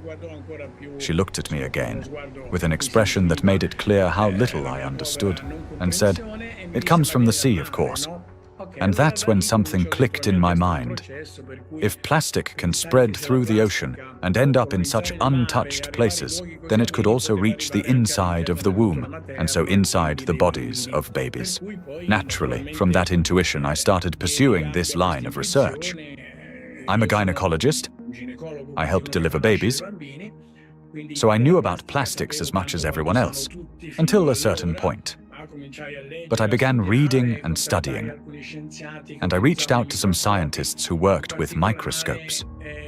One of them was a brilliant professor working on the opposite side of Italy, in the Marsh region. She used a Raman microscope. A Raman microscope allows you to examine tissues and determine whether they have plastics inside them. Now we call it plastics, for simplicity. But of course, the term plastics covers a wide range of materials. There are dozens and dozens of different plastics. Let's say they are tiny pieces, polymers, that is, infinitely repeated tiny pieces of certain materials that we use every day, throughout the day. So we sent placentas to this professor, and she did an excellent job. She was able to locate and identify plastics inside placentas for the first time. The article we published in 2021 caused a bit of a scandal because the idea of plastics inside the placenta, inside our babies, was shocking to people. Because the plastic we find in the oceans is the same plastic we ultimately find in children. Micro and nanoplastics affect a child in the womb. Plastic triggers inflammation and disrupts blood flow in the placenta. This means the fetus receives less oxygen and fewer nutrients, increasing the risk of intrauterine growth restriction, hypoxia, and preterm birth. The more plastic there is in the placenta, the more likely it is that babies, unfortunately, are born prematurely. And these babies also tend to be smaller compared to those with lower levels of plastic exposure. We have to recognize that premature birth is the main problem facing humans today. In Italy, it's about 7%. In the United States, where the healthcare system is clearly less effective than Italy's, 12% of babies are born prematurely. So, in this sense, an increase in this number would mean an even greater burden for humanity, biologically, for families, and for everyone involved, and of course, economically, for those who care about costs. We know that these particles can be taken up by these particles going through the placenta and then being found in the embryo, and therefore indicating that already in very early life we have an exposure also to the embryo. The electrostatic charge carried by nanoplastics is especially dangerous in embryonic tissues, where even minor disruptions can lead to developmental abnormalities. In other words, nanoplastics begin harming the child's body even at the very earliest stages of its formation. Over the past 2 decades, physicians have documented an alarming increase in congenital birth defects. For instance, Chinese researchers have found that in China, the rate of such defects has nearly tripled. Similar trends have been observed in other countries.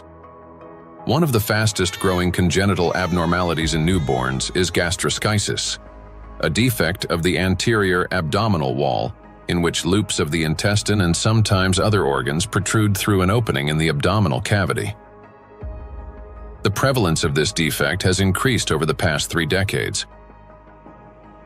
For instance, in the United States between 1995 and 2012, the percentage increase in gastroschisis ranged from 68% to 263%. An increasing number of children are also being born with hypospadias, a condition in which the urethral opening in boys is located in an abnormal position. In the United States, the incidence of hypospadias has risen by approximately 17% over the past 20 years. A recent growing number of cases involving congenital heart defects, Down syndrome, and other developmental anomalies have also been reported. Impact of micro and nanoplastics on children after birth. After birth, children continue to be exposed to micro and nanoplastic particles. Plastic baby bottles, food packaging, and toys are all sources of contamination. When a baby bottle containing warm water is shaken, up to 16 million microplastic particles per liter can be released. Hot water and sterilization further accelerate this process. As a result, infants are exposed daily to millions of microplastic particles and trillions of nanoplastics. Scientists have even detected microplastic in human breast milk. Research has shown that nearly 40% of breast milk samples, one of the most essential sources of infant nutrition, already contain hazardous plastic microparticles. Due to their higher metabolic rate and breathing frequency, children take in more air, water, and food per unit of body weight than adults. Consequently, at the same level of environmental contamination, their bodies absorb higher doses of microplastic. Moreover, the protective barriers in a child's body are not yet fully developed. This means plastic particles can penetrate tissues more easily and accumulate at higher concentrations.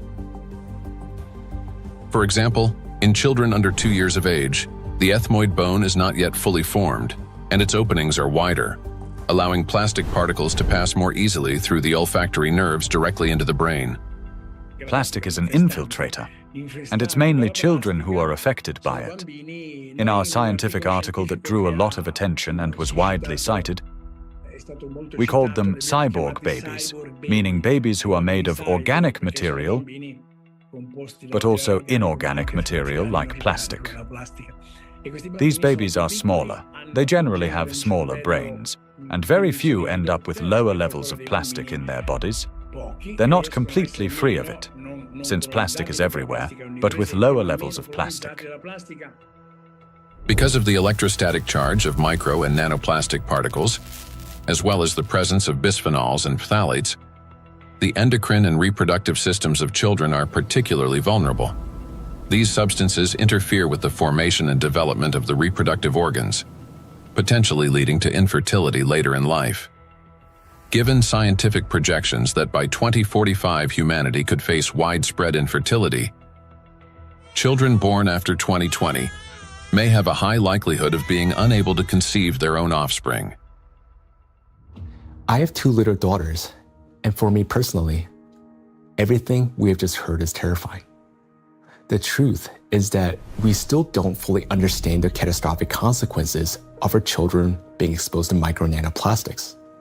Or, as Dr. Ragusa put it, they have become cyborg children. We're only beginning to grasp the full scale of this reality. And it is truly heartbreaking to look at small children and realize that they may never be able to have children of their own. Not to mention that their lives are already at risk today. The immune system is also at risk. In early childhood, it is still learning to distinguish between friends and foes. Exposure to microplastics can disrupt this process, increasing the risk of allergies, eczema, food intolerances, and even autoimmune diseases. But it also has long-term consequences by which cell programming determines diseases that will then manifest themselves when a person reaches adulthood. That is, at 40 or 50 years of age.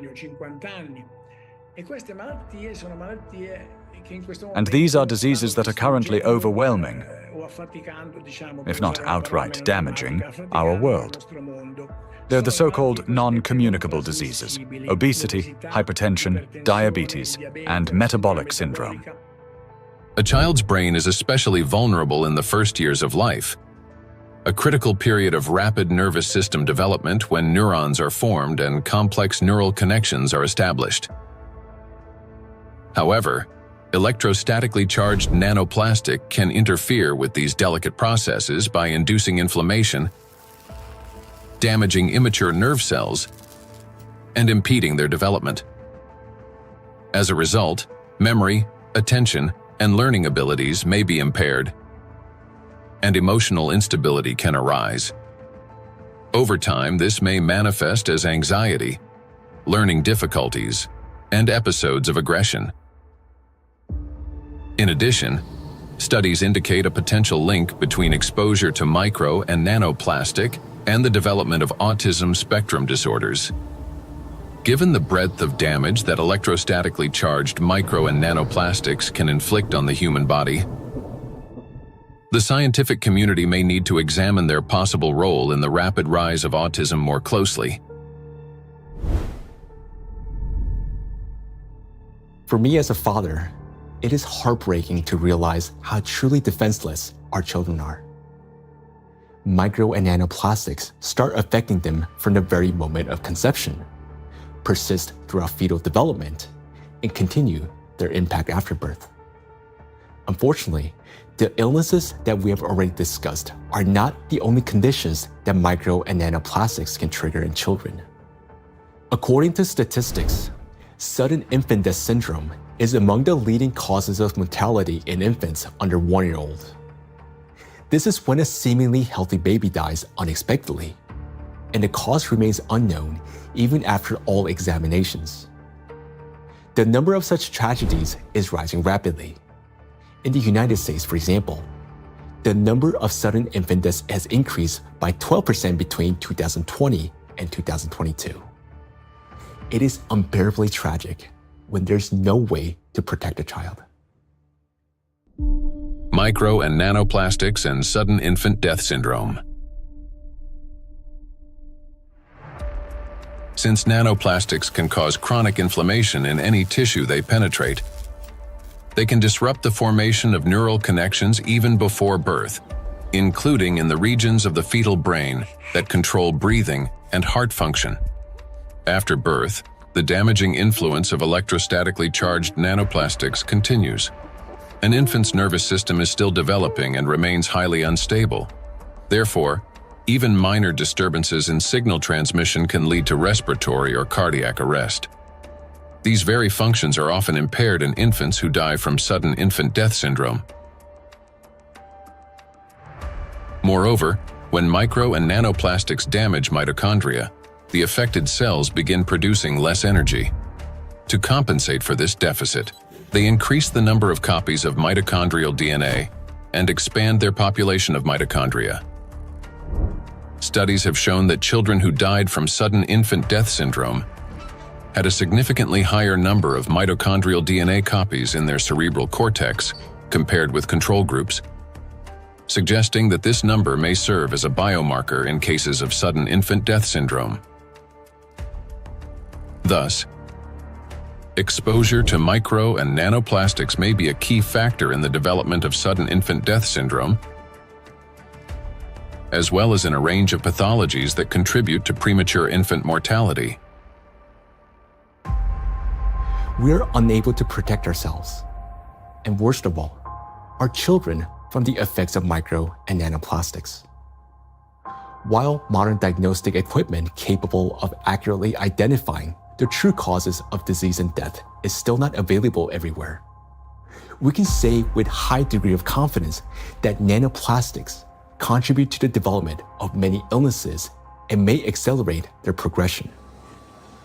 In those rare cases where detailed postmortem examinations were conducted, researchers have found significant amounts of micro nanoplastic particles precisely in the affected organs and tissues. For example, in brain tissues, atherosclerotic plaques, malignant tumors, and other pathological formations. But despite millions of deaths every year, such investigations into the presence of these plastic particles are carried out only in isolated cases. There are two main reasons for this. First, many laboratories simply lack the equipment required to reliably detect micro and nanoplastics. Second, doctors and researchers, they rarely consider the possibility that these particles could potentially influence the development or outcome of the disease. Consequently, medical reports continue to list familiar diagnoses, although behind them may lie an overlooked factor: the impact of micro and nanoplastics on the human body. I understand that hearing this part of our investigation may have been very difficult. It was for me as well, believe me. But the impact of micro nanoplastics on all of us is not something we can continue to ignore. This is a crisis already underway, one that remained unnoticed for so long because the threat has been working silently within. Every day, and I'm not talking about every year or every month, but every single day, the amount of micro and nanoplastics around us continues to increase. Large plastic waste constantly breaks down into smaller particles, and these particles eventually enter our bodies through the food we eat, the water we drink, and the air we breathe. This means that with every meal, every sip of water, and every breath, huge quantities of nanoplastics enter our bodies and begin their destructive work. Their harmful effects on our cells grow in direct proportion to their concentration. And this is a scientific fact. What's even more alarming is that today, there is already so much micro nanoplastics accumulated in the ocean that it will be enough to destroy the entire biosphere, including humans, at least 3 times over. When we hear about threats of such magnitude, our instinct is to run away from them.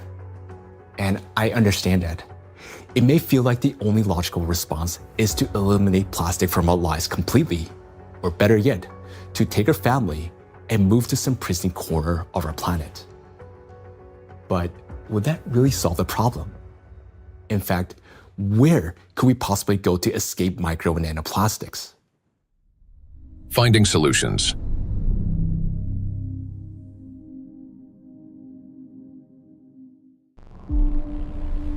Exclusion zones. One of the essential things is the environment we live in, and plastic is one of the most important factors shaping it. Micro and nanoplastics have now infiltrated every corner of the planet, yet their distribution is far from uniform. Some regions accumulate especially high concentrations of plastic particles, and nowhere is this more pronounced than in the oceans. Each year, roughly 11 million tons of plastic waste enter the ocean. The equivalent of an Eiffel Tower made entirely of plastic plunging into the sea every 8 hours, or about 1,100 such towers annually. Initially, these towers consist of bottles, bags, fishing nets, and other plastic garbage. Over time, under the influence of sunlight, waves, and weathering, they fragment into billions of invisible killers, micro and nanoplastic particles.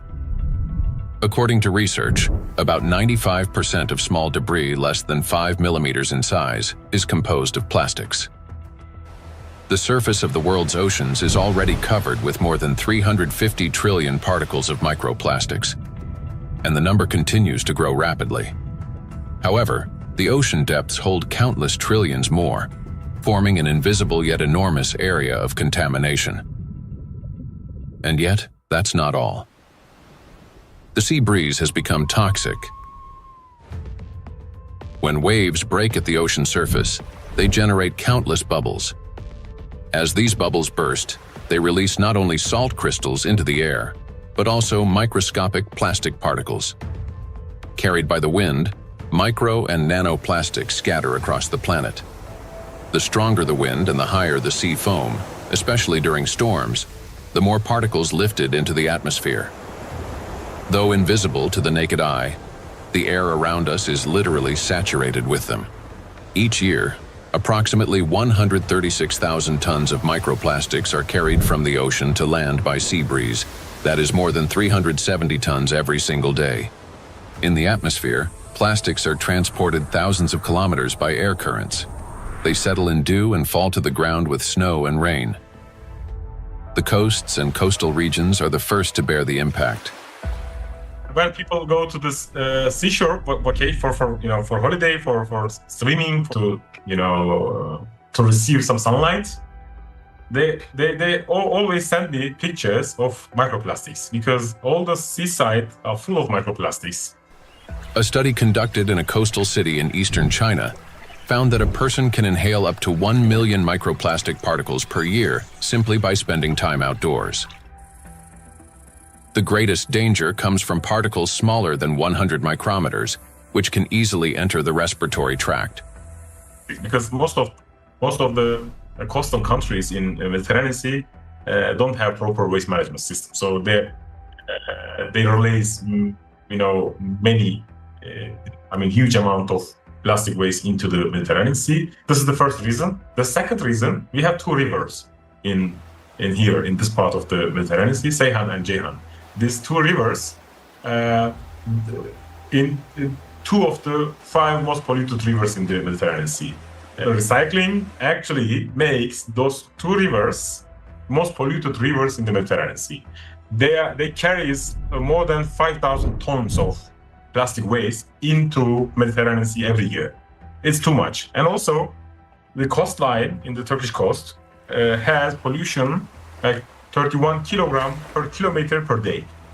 Every day, 31 kilogram of plastic waste reach that coast in 1 kilometer coastline. It's too much. Just imagine, 1 plastic bottle is 10 gram or 15 gram. You can imagine how many plastic bottle strand on those coastlines. Dr. Sarju Ganatra is a cardiac oncologist and director of the Cardiac Oncology Program at Lehigh Hospital and Medical Center. He leads research at the intersection of cardiovascular medicine, oncology, and environmental sustainability.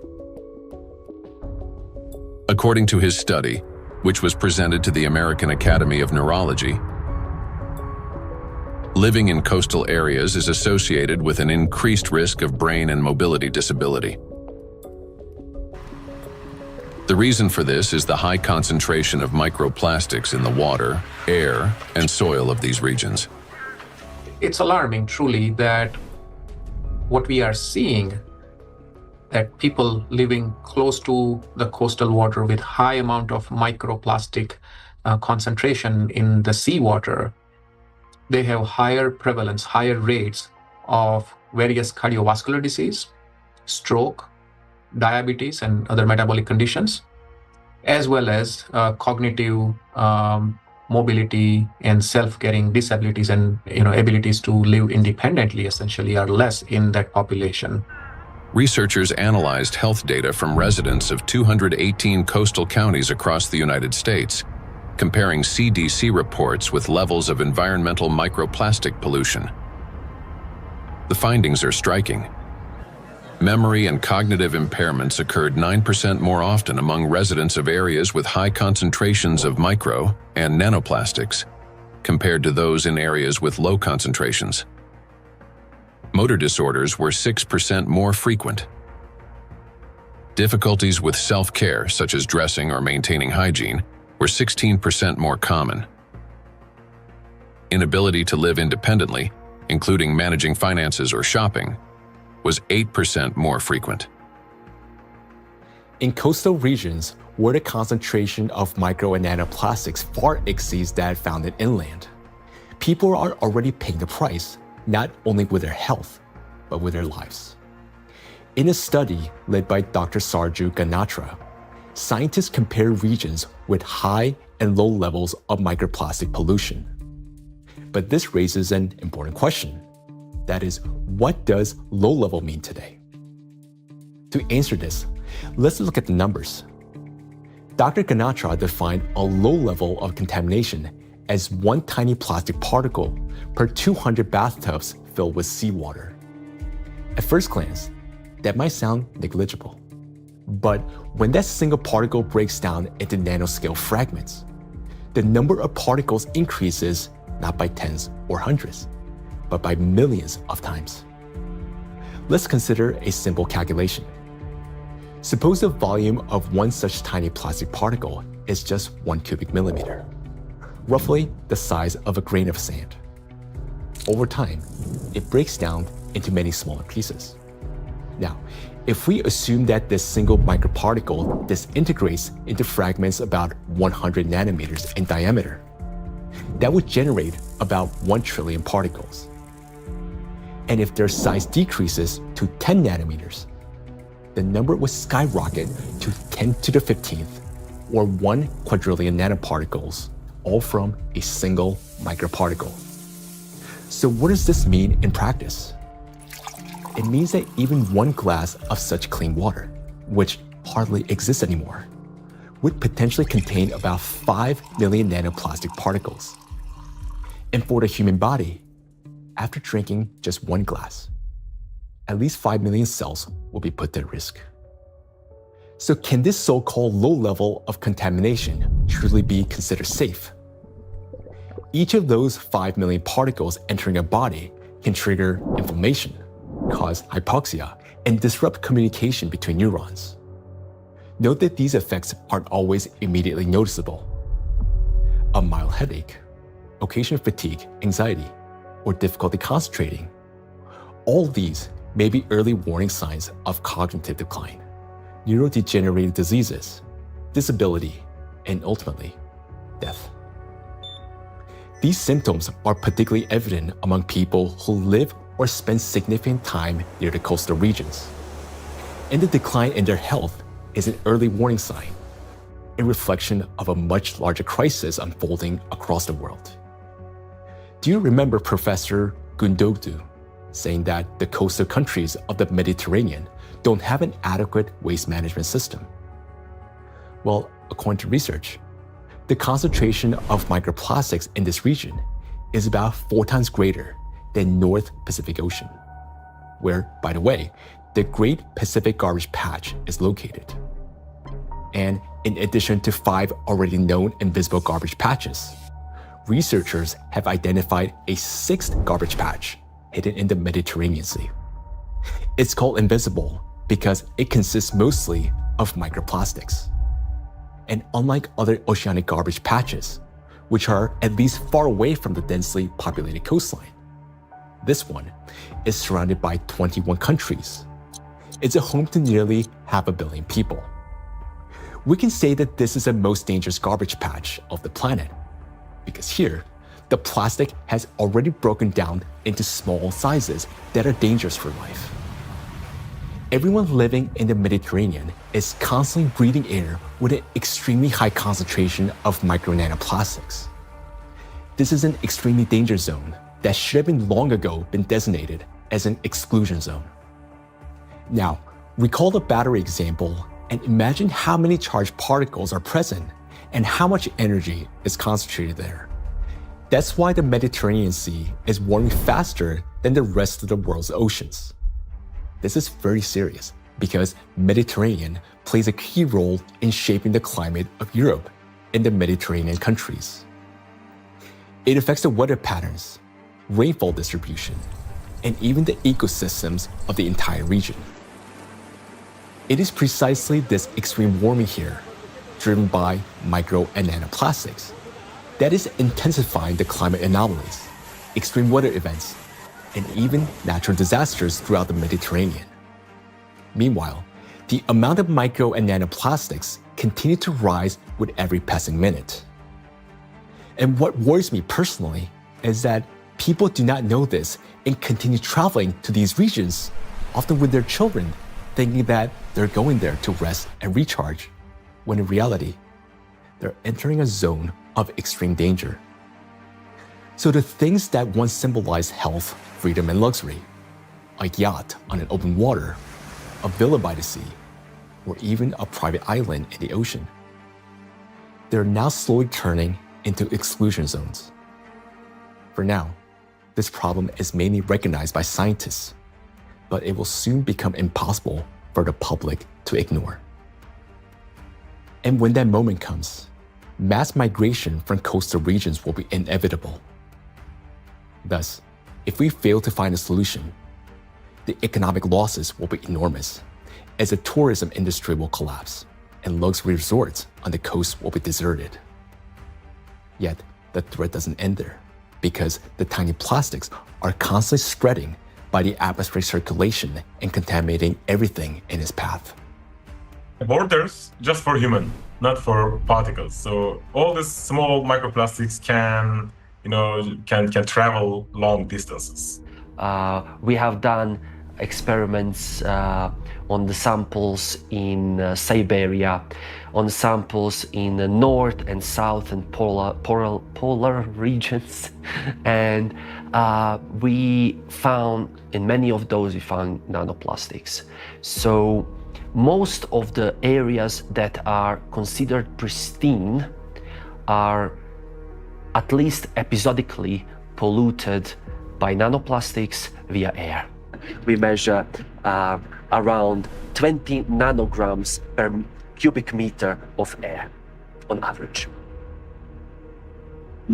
And this is pristine and clean air, and you think it is nothing here, but it's actually almost always something.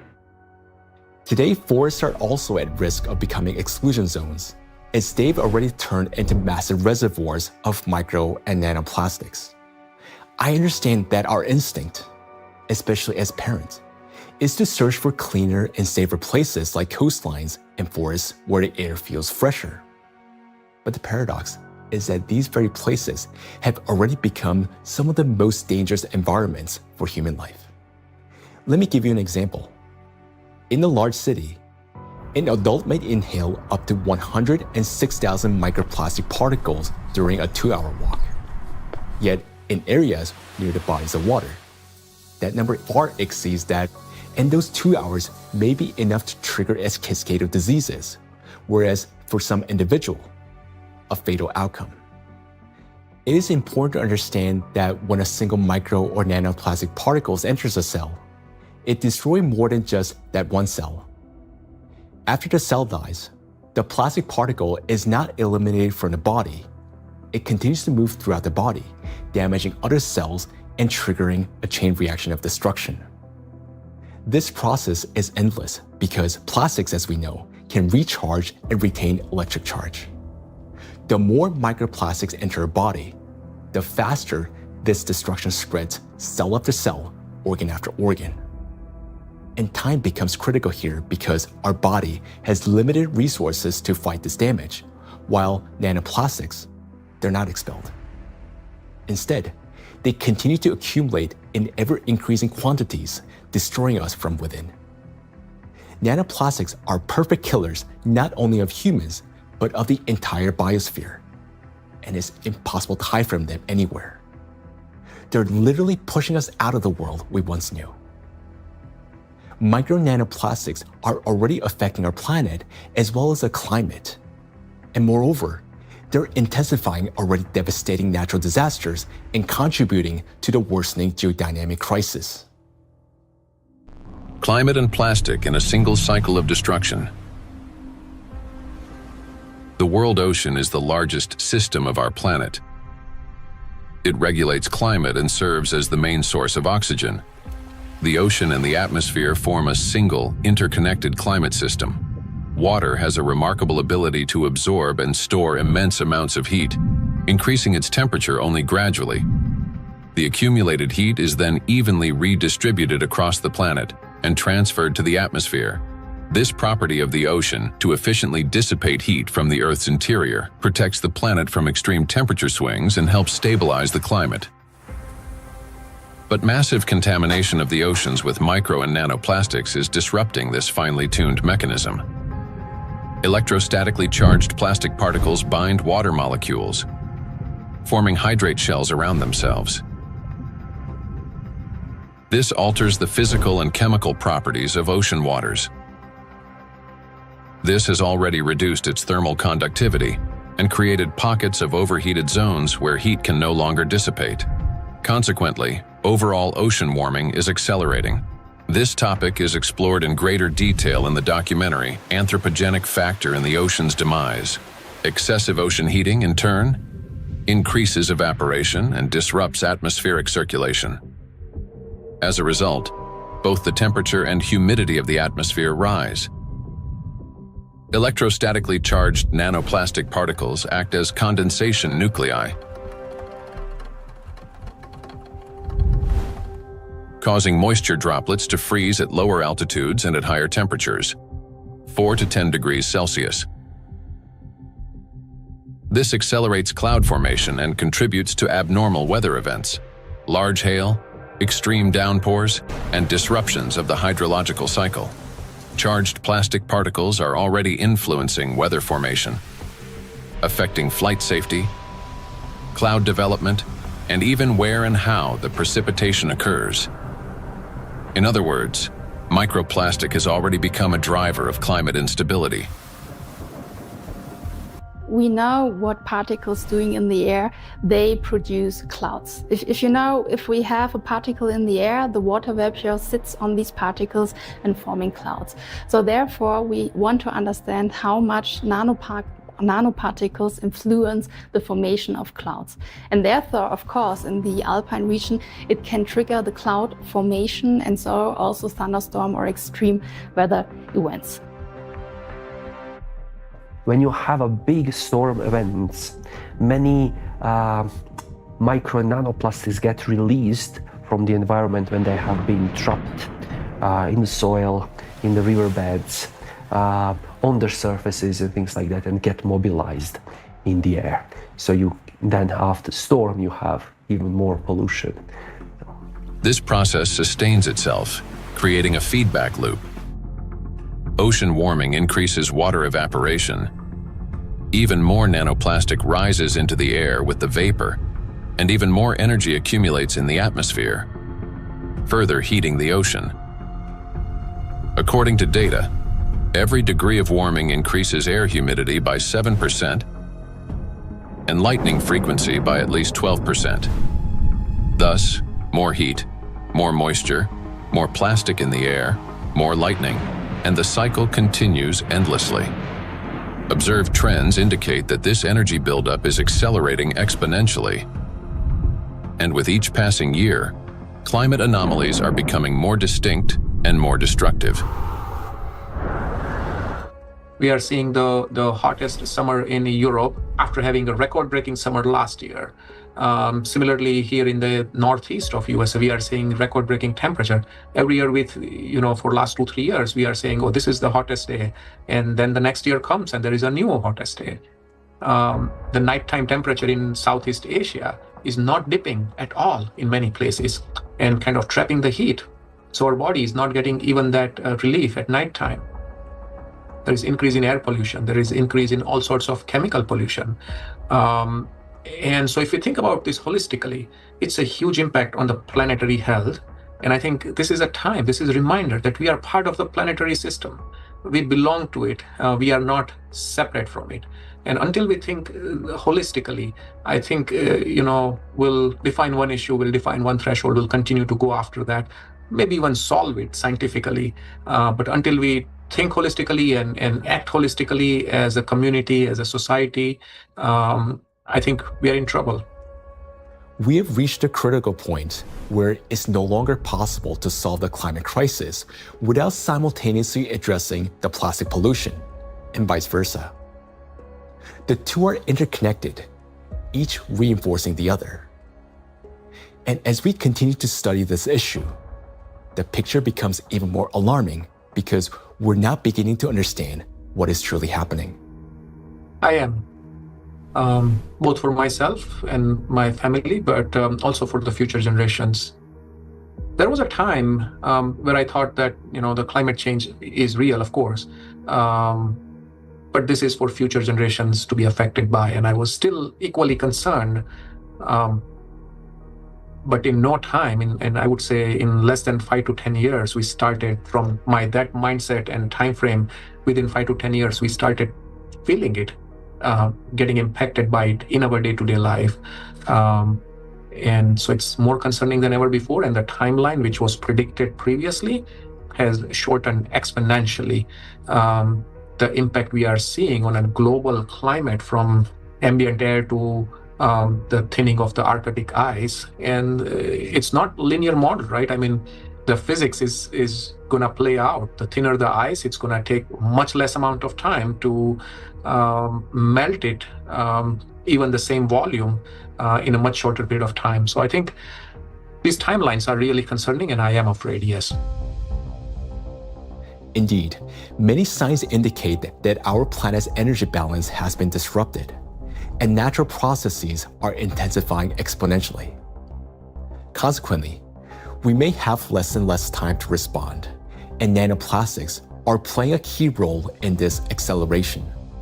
In the past, excess heat from the Earth's interior was removed gradually, step by step, yet effectively. It was first partially absorbed by the oceans, and then transferred into the atmosphere, and then finally released into the space. This sequential process prevented excess energy from accumulating within the Earth's interior or the atmosphere, allowing the planet to cool and reduce the thermal load on the inner layers. But today, this natural mechanism has been disrupted. Nanoplastics no longer merely affect the climate, but they also exacerbate the geodynamic crisis and intensify natural disasters by obstructing the release of heat from our planet's interior. The role of micro nanoplastics in this process is described in detail in the report on the progression of climate catastrophes on Earth and their catastrophic consequences. So our entire planet is contaminated with micro and nanoplastics, and we have nowhere to escape to. These particles are in us, in our children, disrupting and destroying more and more cells in our bodies. This is why confronting plastic pollution is no longer optional. It is essential for our survival. The first and most obvious step may appear to be eliminating the use of plastic and recycling the waste that has already accumulated. But we must ask ourselves, will that truly be enough? The illusion of addressing plastic pollution. Even if we were to stop plastic production today, even if the last plastic bottle we discard today, it's going to last there in our oceans for at least 400 plus years. And then the journey of micro nanoplastic begins. And so we have a poster in our cafeteria where we say that, you may not see your grandkids or great-great-great-grandkids, but I will, saying the plastic bottle. And I think that's true. If we look at the scale of plastic pollution in the oceans, it becomes clear that a complete cleanup can take millennia. Today, the world ocean contains about 200 million tons of plastic waste. Meanwhile, every year, around 20,000 tons are extracted. That's less than 1/100th of 1%, a negligible fraction compared to the existing volume. At this rate, fully cleaning the ocean would take about 10,000 years. And that's only if we stopped all plastic entering the ocean starting today. Plastics are entering the environment currently at a rate that far exceeds our capacity to remove it from the environment or to mediate the wastes. Let's assume humanity achieves a technological breakthrough, invests enormous resources, and increases cleanup efficiency 5-fold. Even then, the process would still take around 2,000 years. In reality, we cannot cope even with the current annual influx of pollution, let alone eliminate the consequences of what has been accumulating for decades. Not only are we unable to remove all the plastic that has built up in the biosphere, but attempting to do so could also endanger living organisms. There are some organization initiatives, they are trying to collect the waste, accumulate that garbage patches, that locations. They are also collecting nullstone, the organisms living just the 15 centimeter of the first layer of top ocean. So those organisms, using that, those artificial material as a, hunting ground, nesting ground, feeding ground, or, they are laying egg on those plastics. So when you remove all these plastics, you also remove all those organisms. So because removal itself also another problem. So once plastics get in the environment, there is no proper and harmless way of removing these plastics from those environments.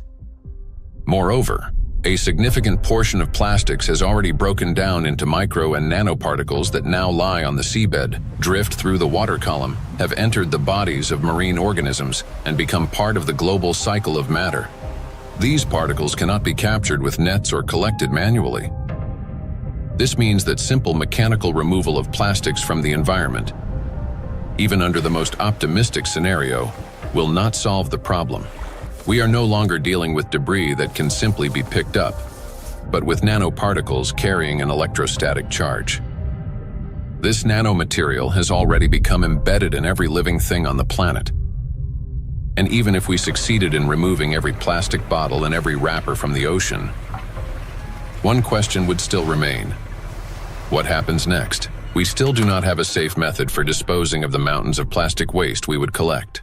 There's mismanaged waste on land all around the planet in informal dump sites. Some waste has been incinerated, some of it commercially in incinerators that may or may not have appropriate screens and filters to collect associated chemicals that might be released. But of course, a lot is burnt in open burning scenarios in countries that are not wealthy enough to own the appropriate waste management facilities to deal with the plastic waste that is exported to them by other nations. And then some of it, of course, will have gone into so-called recognized waste management systems, but which might include burying it beneath the ground in landfill, where, of course, it could return to present problems in the future, or indeed incinerating it in commercial incinerators. But depending on the quality of incinerator, of course, there's concerns about the emissions from those incinerators.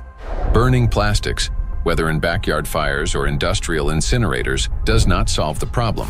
It merely transforms them into a more dangerous form. When heated or burned, large plastic items break down into micro and nanoplastics that disperse into the air, settle onto surfaces, and enter water and soil with precipitation. The apparent disappearance of plastic in flames is an illusion.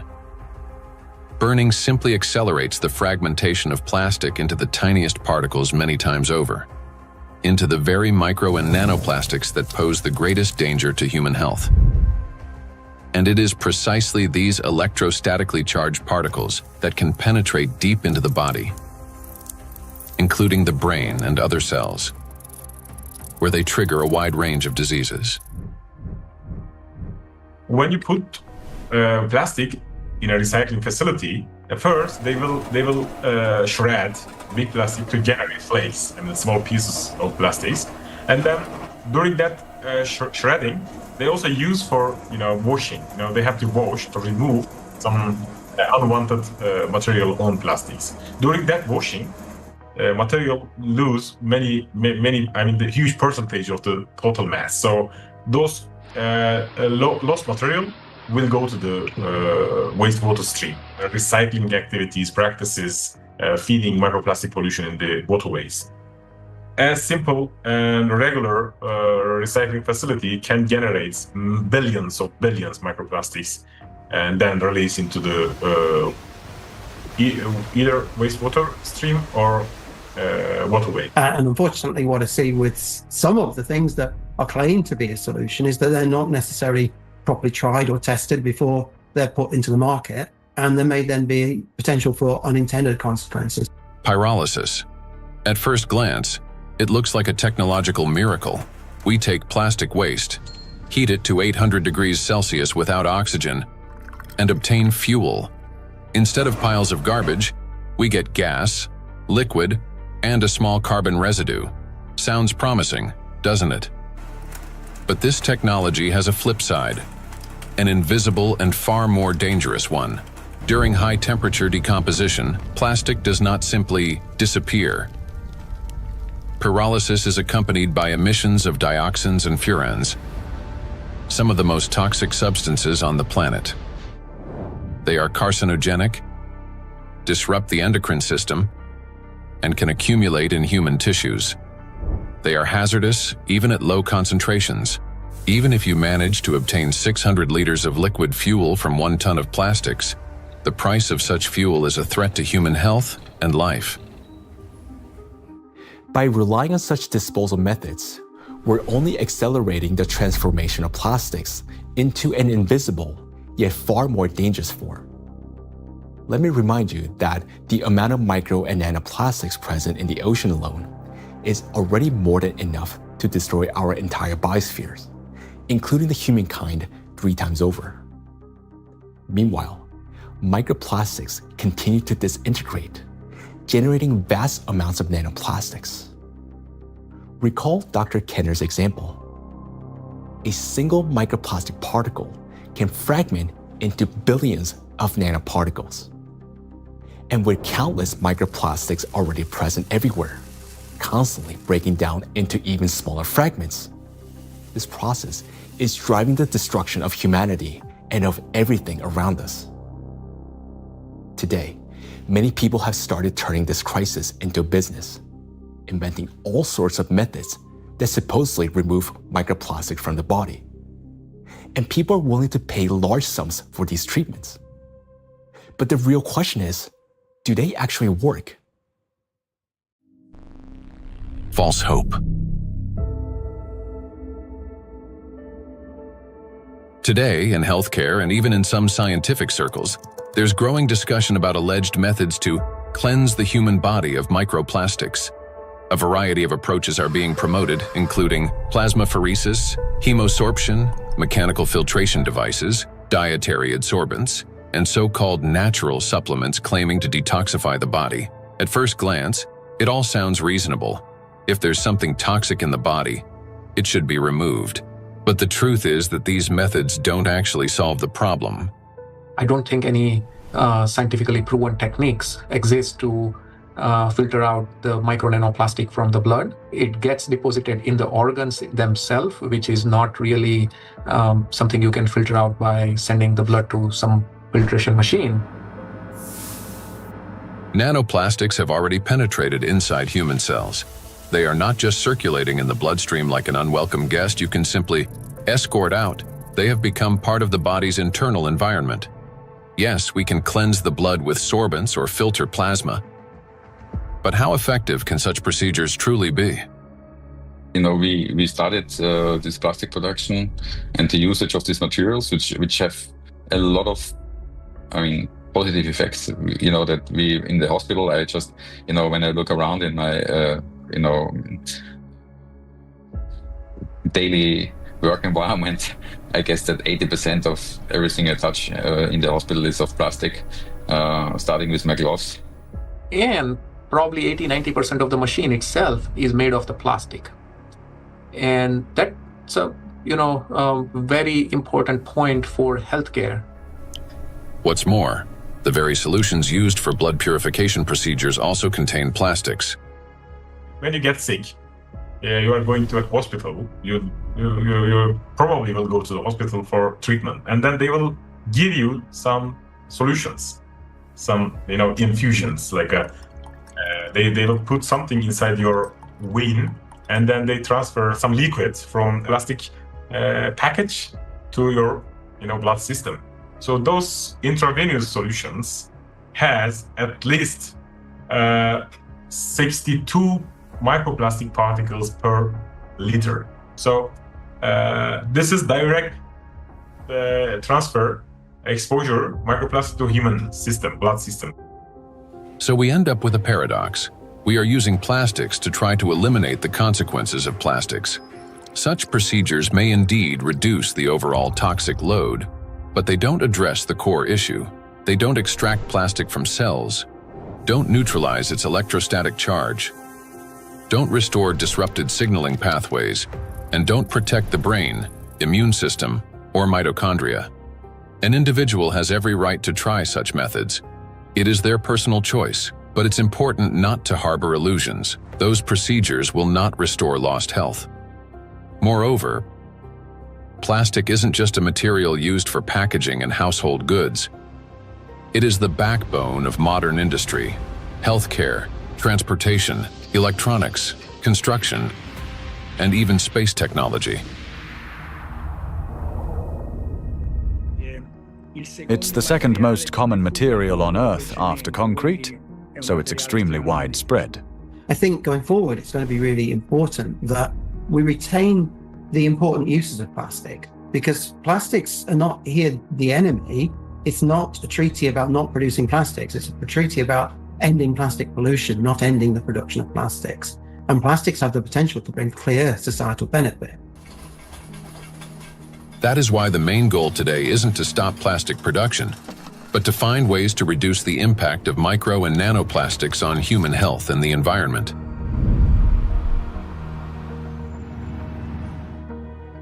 Creating false hope is extremely dangerous. It arises from a misunderstanding of reality and from basic ignorance. We must remember that the most dangerous plastic particles are those small enough to penetrate our cells. And once micro and nanoplastics enter our cells, they cannot be filtered out or removed. They become part of the body and slowly destroy us from within.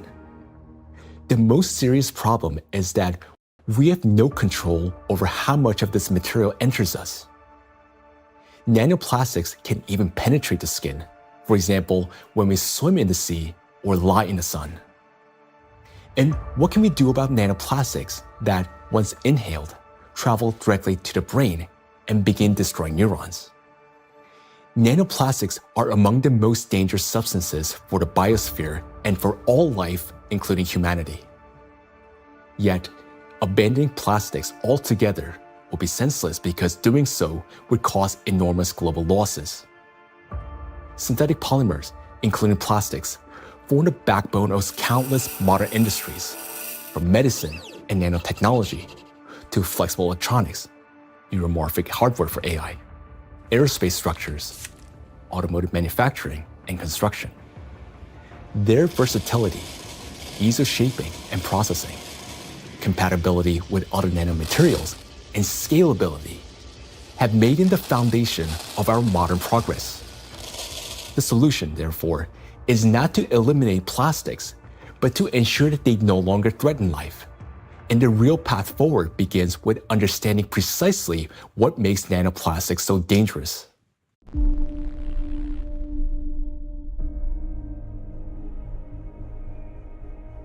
Now, we already know that electrostatic charge is the basis for their destructive power. It is this charge that allows plastic particles to cling to membranes, cross biological barriers, including the brain, bind to proteins, and interfere with genetic processes. The charge transforms plastic from something inert into a tiny, yet powerful destructive force within the biosphere and humankind. Understanding this, the scientific group of ALLATRA was the first to propose a strategic direction, that is, to deprive nanoplastics of their ability to accumulate and retain electric charge. Note that countless nanoparticles exist around us, yet most do not penetrate or destroy our cells. Only plastics do because of their electrolyte behavior. Thus, if we can eliminate this property, then we can turn micro nanoplastics into inert and harmless particles that no longer pose danger to us or to the biosphere. Now, how did the scientific group of ALLATRA come to understand this and become the first to propose a solution? The answer goes back many years and to the work of Dr. Igor Danilov, a vertebrologist and researcher who spent many years studying spinal diseases. Over 20 years ago, he was actively engaged in scientific research focused on investigating degenerative processes in intervertebral discs. His work included a comprehensive experimental and clinical study to understand morphological and biochemical changes occurring in the nucleus pulposus, intercellular substance, and cartilaginous tissue of intervertebral discs. While studying cellular processes, Dr. Danilov focused on immune regulation and pathological reactions that could trigger cell degeneration. He noted that mitochondrial dysfunction was one of the main drivers of these changes, and this insight became the starting point for investigating what might be disrupting cellular function. Dr. Danilov frequently visited specialized laboratories, and in the course of detailed analyses, he found foreign particles inside the cells, which he later identified as plastic. This discovery became a key moment in his research, as he began to analyze possible mechanisms by which plastics affect cells. Through his investigations, Igor Danilov determined that the negative impact of tiny plastic particles on cells stems precisely due to the damage they cause to mitochondria. This conclusion was based on observations that cells containing these tiny plastic particles showed clear signs of mitochondrial dysfunction, which in turn exacerbated degenerative processes. Here, Igor Danilov suggested that the ability of plastic particles to penetrate cells may be due to their electrolyte behavior. That is, the ability to accumulate and retain electrostatic charge, which allows them to form a biological shell around themselves. This property enables the plastic particles to enter cells easily, avoid detection by the immune system, cross protected biological barriers, including the blood-brain barrier, disrupt normal cell function, and provoke degeneration and cell death. On this basis, Igor Danilov proposed that to neutralize these tiny plastic particles, we must deprive them of their ability to accumulate and retain charge.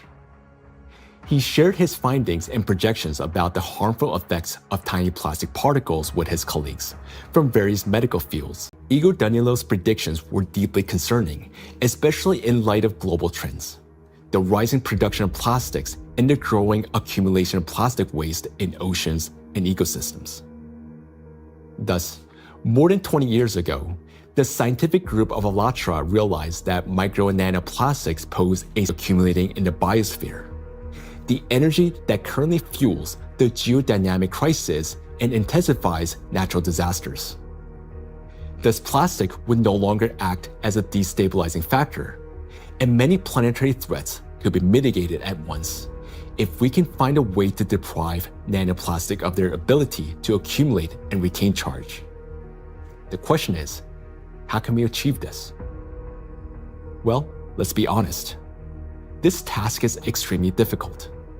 It will not be enough to simply figure out nanotechnology, molecular toxicology, material science, and medicine haven't found a way to achieve it. That is why ALLATRA calls for unification of the world's scientific potential, a message that is, unfortunately, often misunderstood. It has already proven that such collaboration is possible when humanity unites around a common goal. Consider the human Jesus, Laudato Si, which seeks to raise the awareness of the importance of protecting our common home, the planet Earth.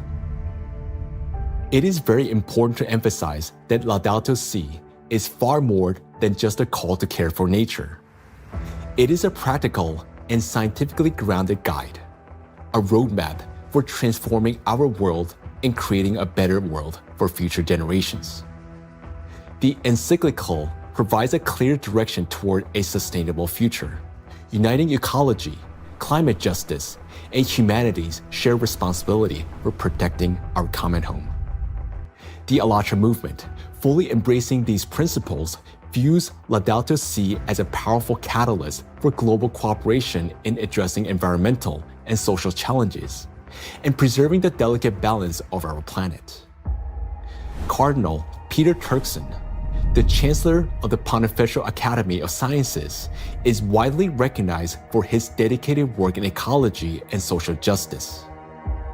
Thanks to his educational efforts and tireless advocacy, the encyclical is widely disseminated worldwide as a practical guide for safeguarding our planet. It is a great honor for us to introduce Cardinal Peter Turkson, who will speak about the efforts being made to promote the encyclical Laudato Si and to put its principles into practice. So, question is, how can we get Laudato Si to be widely read? Of course, it's a book that is there. I have presented it at the United Nations. I presented it at UNESCO in Paris. I presented it at Davos World Economic Forum. So I've talked about Laudato Si in several environments. I've also had a chance to present it even in university groups. Ohio State was the first group that wanted to hear about Laudato Si. And since then, I've been in Dayton, I've been in San Diego. And therefore, to get Laudato Si well known, we decided to create what we call Laudato Si Action Platform, which identified, in fact, 7 actors of Laudato Si. So churches means churches, mosques, synagogue, all places of worship, places of studies, basic university type of studies, educational centers, offices and factories. So we identified these 7 groups and say, okay, follow a team for 7 years and see what you get. Okay, all of that was to popularize the content of the encyclical Laudato Si and to encourage and enable people to put it into action or practice. So it's not just something written, but something that's actionable. And 10 years now, okay, this is 2025. Laudato Si was published in 2015. It's difficult to identify or talk about places we still have not heard of it.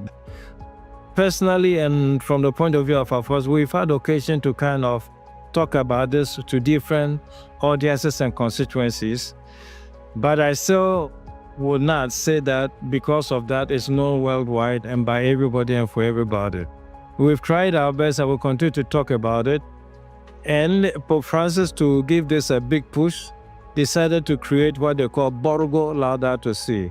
Over here in Rome, another initiative to get it known has been the development of what they call Laudato Si Diploma. There are various initiatives trying to do this. And the moment we get this established in universities, it attracts a lot of young people. And so, it becomes an occasion to spread knowledge of Laudato Si words. For its scientific and social contribution to the protection of our planet, ALLATRA received the blessing of His Holiness, Pope Francis. This spiritual encouragement to continue working toward the preservation of our planet greatly inspired the participants of ALLATRA and motivate them to pursue a deeper research into the problem of nanoplastics, a growing threat to all humanity and its future. This effort resulted in the publication of the scientific report, Nanoplastic in the Biosphere, from Molecular Impact to Planetary Crisis, And this was presented for the first time in May 2025 at the International Conference of the Centesimus Annus Pro Pontifex Foundation in the Vatican by the President of ALLATRA, Marina Ovtsinova. This documentary is based in part on that scientific report. Such fundamental study into the threat of nanoplastics became possible through the international cooperation between the scientific group of ALLATRA and the Bolivian Catholic University, San Pablo. We are a research team from the Bolivian Catholic University, San Pablo in Cochabamba. Our work seeks to understand how micro and nanoplastics circulate through our environmental matrices, how they interact with other pollutants, and what implications this has for human health and the biosphere. As part of the academic cooperation between the Bolivian Catholic University, San Pablo, and ALLATRA, we jointly prepared the report, Nanoplastics in the Biosphere, From Molecular Impact to Planetary Crisis.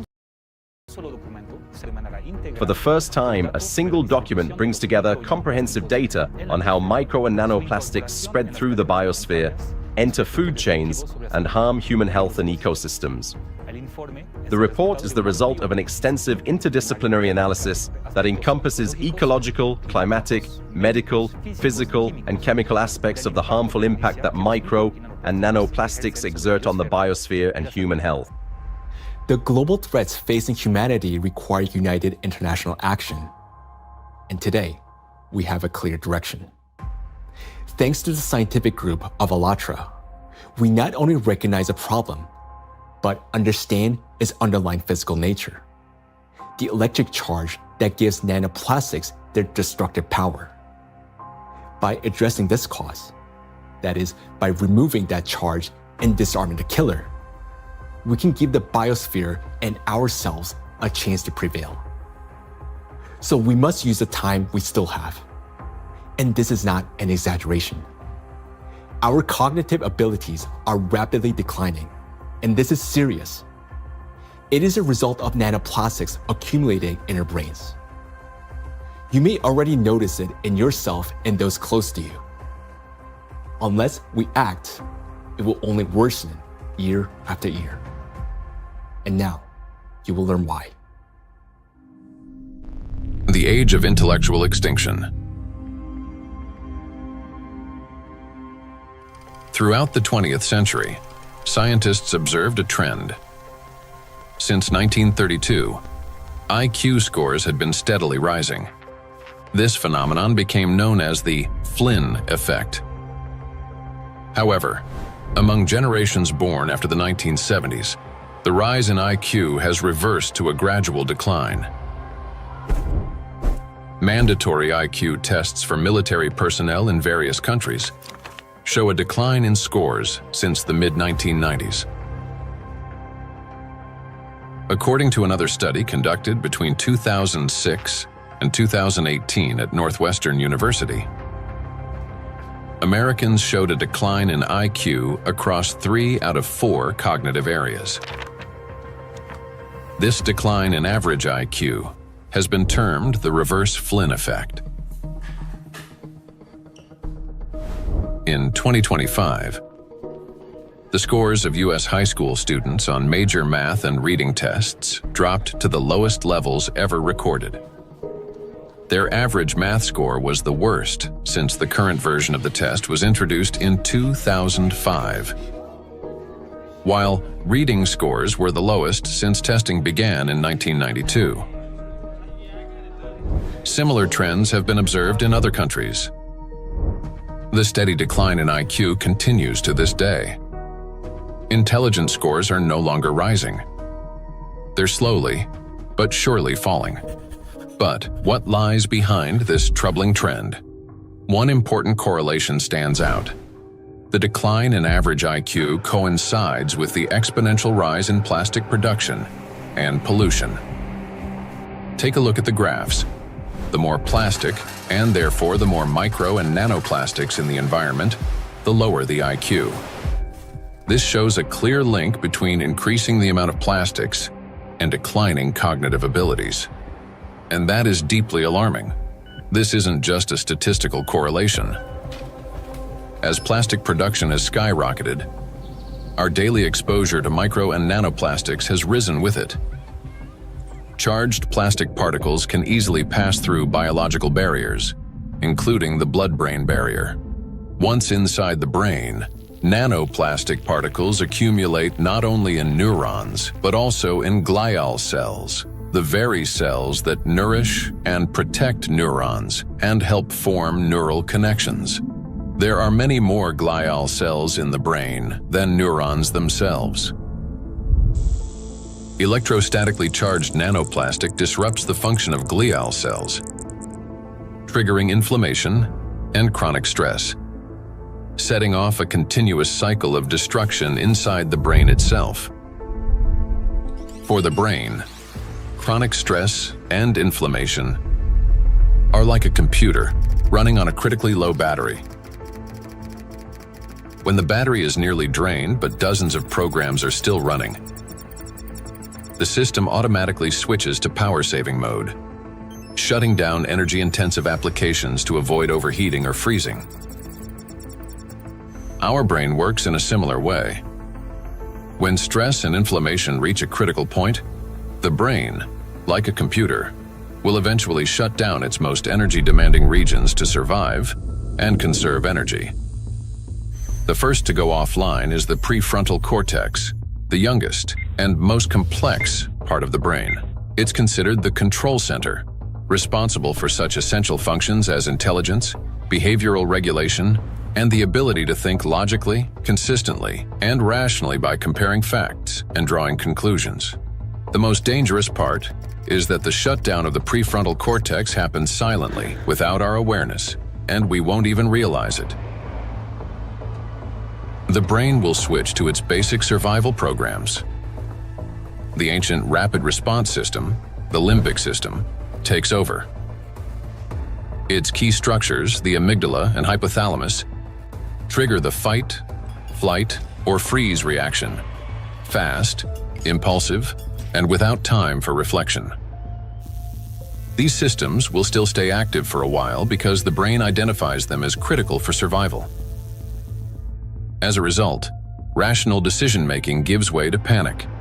Creativity and intelligence are replaced by degradation and dullness.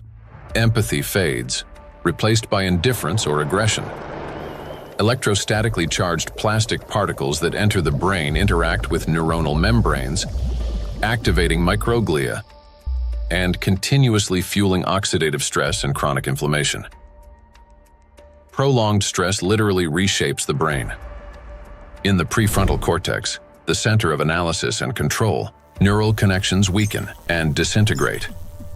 Similar changes occur in the hippocampus, the region responsible for memory and learning. Neural connections fade away, and the hippocampus deteriorates. In the amygdala, the centers of fear and anxiety, the opposite happens. Connections strengthen, anxiety and aggression intensify, and panic attacks may develop. The brain reorganizes itself. Instead of thinking and analyzing, it starts operating on instincts. In doing so, it loses the ability to recognize real danger and respond appropriately. This isn't a temporary reaction. It's a fundamental restructuring of the brain. The capacity for learning, cooperation, and rational decision-making declines. This may help explain global trends we see today in society. A decline in average intelligence, a rise in anxiety and depression, an increase in aggression, impulsivity, and issues in social relationships. As the amount of plastic in the environment continues to grow, the reverse Flynn effect will only become more pronounced. People won't just become less intelligent, they won't even realize it. They'll become captives of a reality distorted by their own brains. As a result, humanity will lose the ability to.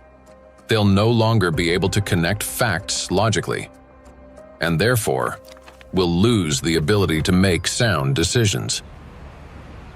That will mark the end of human thinking. Our cognitive decline is already underway. This is not a prediction, but reality. Plastics are making us less intelligent and less capable of responding to crises. They're damaging the regions of the brain that are responsible for memory, attention, problem solving, and creativity. The very abilities we urgently need to achieve scientific breakthroughs and to find a way to neutralize the threat posed by nanoplastics. And we have very little time left to make the right decisions. Yet, the loss of intelligence is not the worst that awaits us. Prolonged exposure to nanoplastics accumulation that leads to gradual failure of even our most basic survival functions. In other words, we risk losing the ability to think, but our very ability to live. And if that sounds like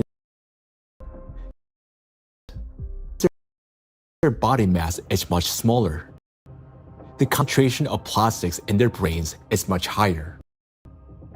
We live in the world that we are now rapidly entering. Microplastic can enter a bee's body through its thin cuticle, or along with food. And within just 72 hours, it reaches the brain.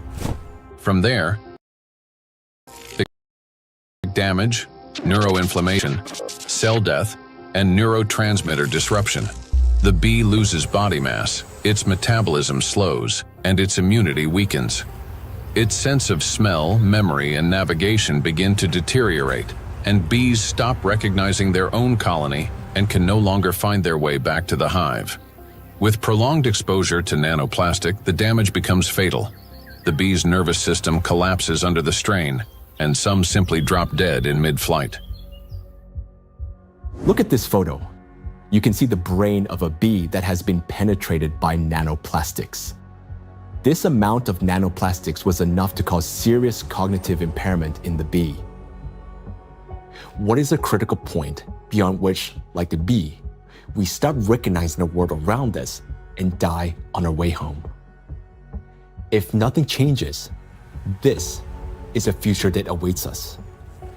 It's also important to acknowledge that there is no safe level of these chemicals in the body. So while the manifestation may take time at a lower doses, it is not immune, that at lower dose it's safe to have that. And why is it important? I think it's important for so many particular threshold at any given point in time in the source of whatever we are consuming. One cell after another. So even the tiniest amounts of nanoplastics will damage the brain. And that's why there's no such thing as a safe concentration in the disruption of brain signals that regulate our organs and vital ignored.